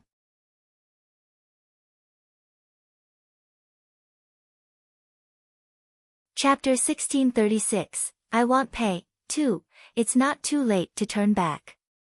All you have to do is hand over your allowance, and you won't suffer physically. Jiang Yiran smiled as he looked at those who were trying to dissuade Yi Qingtang. That's not necessary. Yi Qingtang shook her head.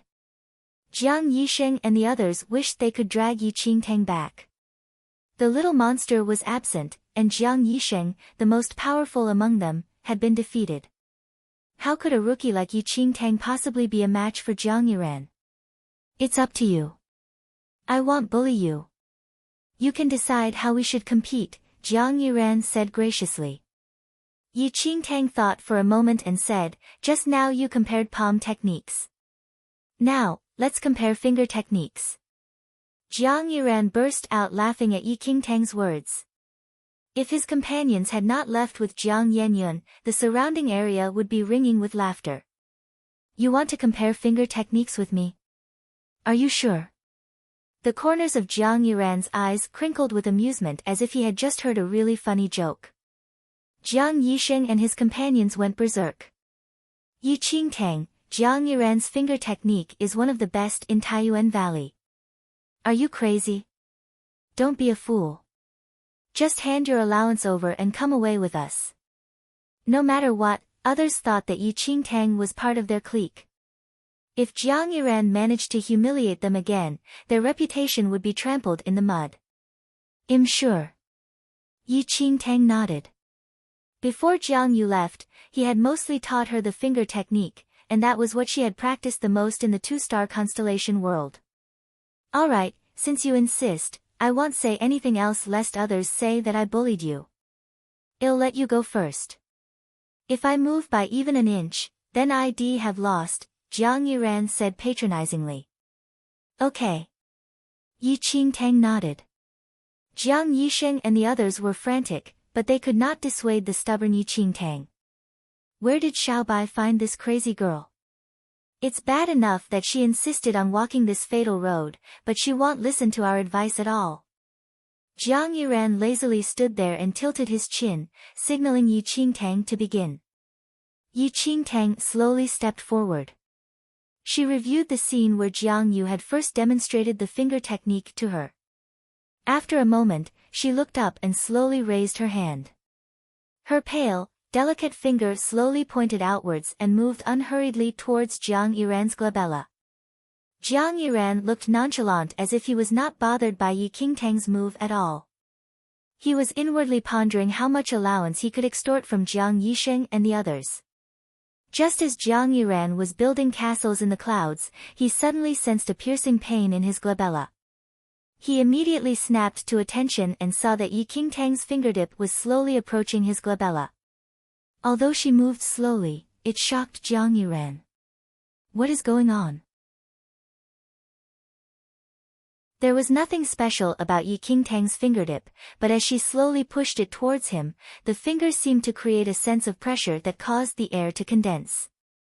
The formless sense of pressure was as sharp as a knife. Jiang Yiran realized that the pain in his glabella was becoming increasingly apparent. It was as if something was piercing his skull. In an instant, his face turned completely pale, and a drop of cold sweat seeped from his forehead. It will kill me. This shocking thought suddenly entered Jiang Yiran's mind.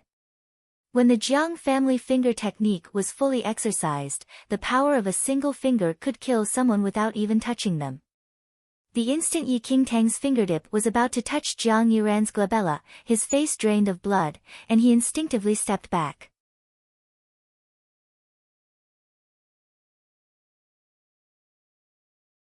Chapter 1637, I Want Pay. 3. The moment he stepped back, the pressure that surrounded Jiang Yiran instantly vanished, and Yi Qingtang also stopped moving. Jiang Yiran was stunned. Jiang Yisheng and the others, who had been so worried, were also shocked. What is going on? Jiang Yiran actually retreated? They had merely seen Yi Qingtang casually point her finger, and very slowly at that. No one had expected this finger to force Jiang Yiran to suddenly retreat. I've won, Yi Qingtang said as she looked at Jiang Yiran's glazed expression. Jiang Yiran came to his senses and looked at Yi Qingtang in surprise. Jiang Yisheng and the others, who were standing nearby, also looked baffled. They had no idea what had just transpired. Could it be that Jiang Yiran gave her a chance? Jiang Yiran blinked. He only realized at that moment that he had actually lost. Jiang Yiran's handsome face instantly turned livid. He saw that Jiang Yisheng and the others whom he had defeated were looking at him in surprise. Jiang Yiran immediately forced himself to look calm and spoke with a deliberate, arrogant laugh. You're pretty lucky. I've been cultivating for the past few days, and the elder told me I am not allowed to spar for the next few days. I've already broken the elder's rules by fighting with Jiang Yisheng just now. I've only just remembered. Jiang Yiran would rather die than admit that Yi Qingtang's finger technique had really forced him to retreat. He found an excuse and pretended to be gracious. You've just entered the valley, and I don't want to earn the reputation of being a bully. You're lucky I'm letting you off this time. I'll waive your allowance. Jiang Yiran's excuse seemed rather bald, but to Jiang Yisheng and the others, it was perfectly logical. That's right. How could Yi Qingtang really have defeated Jiang Yiran? So it's because Jiang Yiran was afraid of the elder's strictures. After all, in the eyes of Jiang Yisheng and the others, the gap between Yi Qingtang and Jiang Yiran's abilities was so great, it was like a gulf. They would be baffled if she had really won. Not just me, but all of us, Yi Qingtang said suddenly as she looked at Jiang Yiran, who was pretending to stay calm. Jiang Yiran was taken aback. Only then did he recall what he said when he was boasting, and his expression immediately darkened. Who knew that this girl's finger technique would be so strange? If he had known earlier, he would not have competed with her. But he had already put out the terms and could not take them back, so he could only suppress his gloom and say with a smile. Of course. As he spoke, Jiang Yiran fought back the urge to vomit blood. He now returned the allowance he had just obtained to Jiang Yisheng and the others. At that moment, he was incredibly relieved that his companions had left with Jiang Yenyun. If they saw this, his reputation would be in tatters. He hurriedly returned the allowance and left immediately, unwilling to linger. Jiang Yisheng and the others, who thought they were in for a bloodletting, looked at the allowance that they had lost and regained. All of them were beaming. They previously had no respect for Yi Qingtang, but now they beamed at her. Qingtang, many thanks for what you did today. No matter whether Yi Qingtang had won by luck or not, she had gotten their allowances back. They were naturally grateful. The youths who had been unhappy about Yi Qingtang joining their clique now warmed towards her. They cleared their throats and said, Xiaobai is not here right now, but we're free. We can teach you before the martial arts championship begins.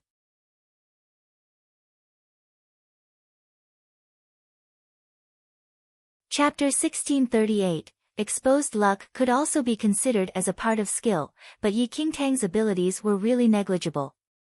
She helped them today, and they decided to pay her back by teaching her some cultivation techniques. Based on their abilities, a few tips would be more than enough for her. Yi Qingtang smiled as the rest offered to teach her some cultivation skills. She excused herself by saying that she had something on and left the place. There were only 4 months to the martial arts championship. The Taiyuan Valley would select the best 20 descendants half a month before and send them to the martial arts championship. Everyone in the Taiyuan Valley would try their best to cultivate and improve for the next 4 months in order to get selected. After she fought against Jiang Yiran the other day, the boys including Jiang Yisheng were better to her, just that they always wanted to drag her to the martial art hall to guide her. Yi Qingtang felt hopeless, but she could not refuse their offers. Though Yi Qingtang's cultivation level increased, she was not very familiar with the different techniques.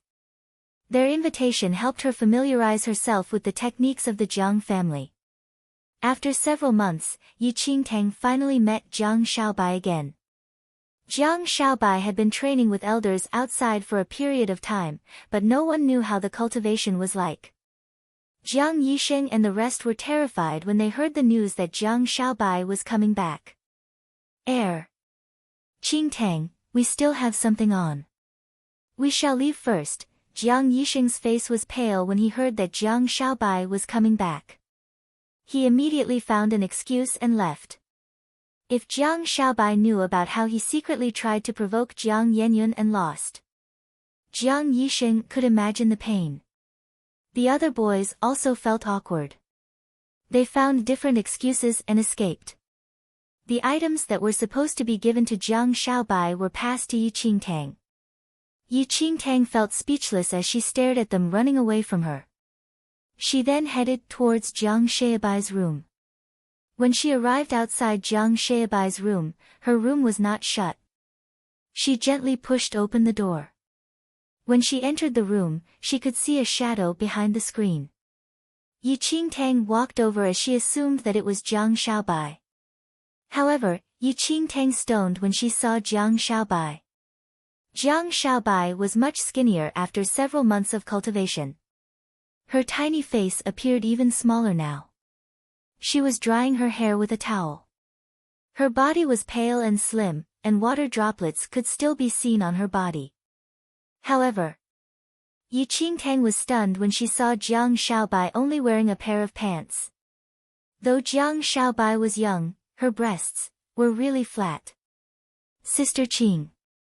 Jiang Xiaobai smiled the moment she saw Yi Qingtang, but her voice felt more like a young man.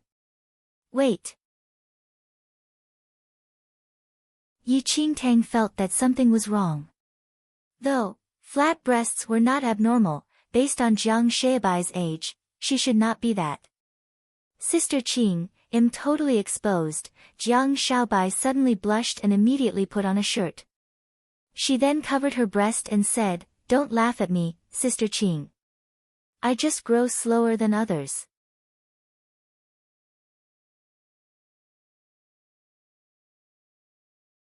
Chapter 1639, Insane Luck. 1. Yi Qingtang smiled and blamed herself for thinking too much.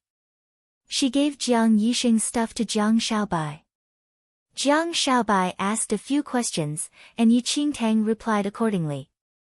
However, on the second day, Yi Qingtang was stunned when she saw Jiang Yisheng and the rest being beaten by someone.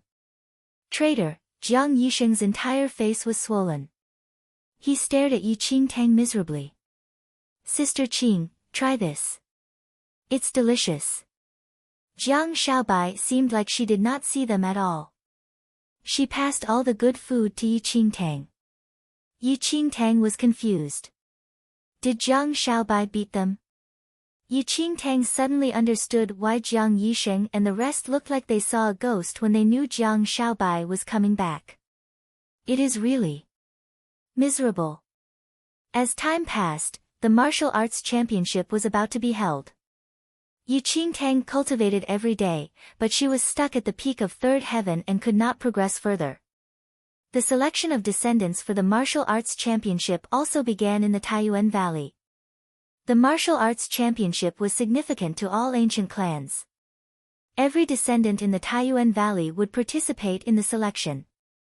Participants would be paired based on drawn lots, and the top 20 would join the martial arts championship. Jiang Yisheng and the rest were all prepared, but Jiang Xiaobai did not seem to care. She did not cultivate either. On the day of the selection, Jiang Yisheng and the rest were ready early in the morning. They came to look for Yi Qingtang to head to the parade square, but Jiang Xiaobai was still sleeping. When she saw that Yi Qingtang and the rest were ready to leave, she just stood by the door and waved her hands towards them. All the best, Sister Qing. Yi Qingtang looked at how sleepy Jiang Xiaobai was, but she could not say anything as she was dragged away by Jiang Yisheng. Don't waste time here. We may get better lots if we go earlier. Jiang Yisheng dragged Yi Qingtang away. Is Xiaobai going? Yi Qingtang was curious. Why does she need to go? Jiang Yenyun and she do not need to attend the selection. They are pre-selected candidates, Jiang Yisheng said. Yi Qingtang turned back and looked at Jiang Xiaobai, who was waving at her. She was more curious. She had never seen Jiang Xiaobai revealing her true abilities, but Jiang Yisheng and the rest seemed to be afraid of her. With the exception of the elite few, all candidates for the martial arts championship had to be selected. Even Jiang Yiran and Jiang Yisheng were not exempt from this rule. Jiang Yenyun was the top in the Taiyuan Valley, so it was normal that he did not need to attend. However, Jiang Xiaobai. Yi Qingtang usually did not walk around in the valley as she spent most of the time cultivating. She was not aware of that. They arrived at the parade square of Taiyuan Valley soon. The elders had been waiting for a while, and Jiang family disciples were all prepared. They were all waiting for the result of lots and could not wait to start their fight. Elder Qian glanced at the crowd and nodded in satisfaction, but he did not pay extra attention to Yi Qingtang when he saw her. Though he had high hopes for her, she was not talented enough. Elder Qian gave her some tips but did not spend much time with her. The lots would be drawn when everyone arrived.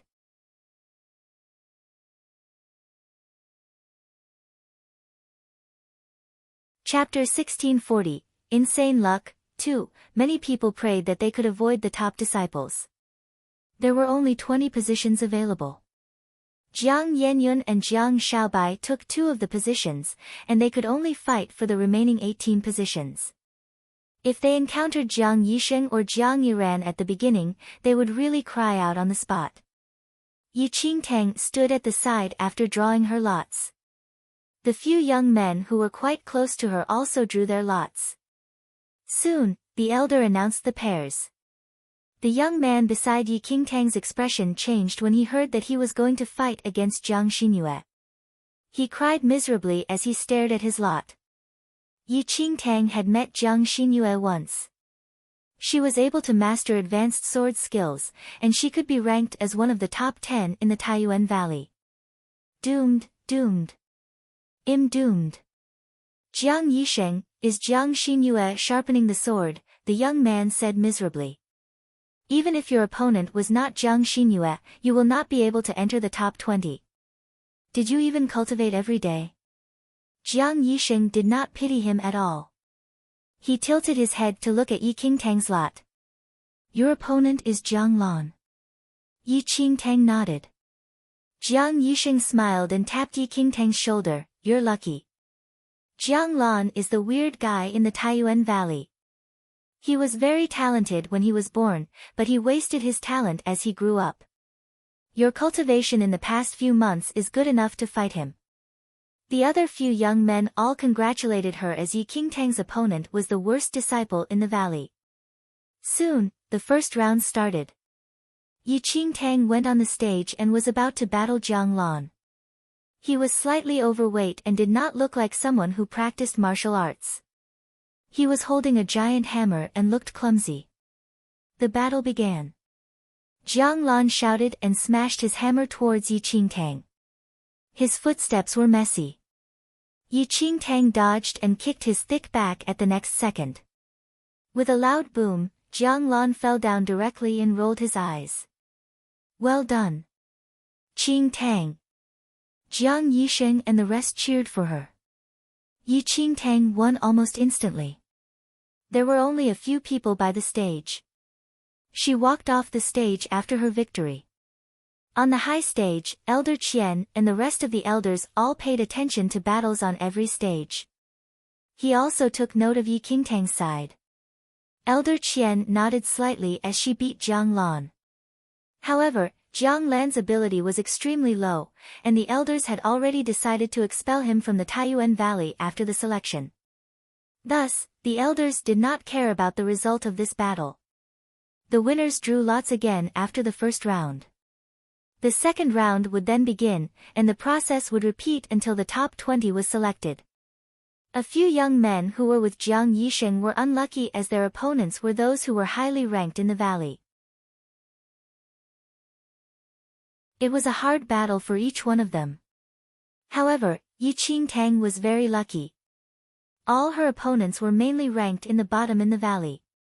She did not face any challenges during the battles. Initially, Jiang Yisheng and the rest congratulated her on her luck as she always battled the worst ones in the valley. However, after the fifth round, the way they looked at Yi Qingtang changed. Next round will be the round to top 20. Isn't Yi Qingtang way too lucky? Yisheng, I heard that Yi Qingtang was brought back by the Domain Monarch founder. Did the elders play some tricks in the lots? One of the young men whispered. His previous opponent was Jiang Yiran, and he failed immediately. You're tuning into the Blissful Bookshelf YouTube channel. We're so grateful for your support, and don't forget to subscribe to join us on this incredible journey through captivating stories. Your generosity through donations truly makes a world of difference, as it's the primary source of revenue that allows me to expand and enhance this channel for you. Thank you from the bottom of my heart for being a part of this adventure.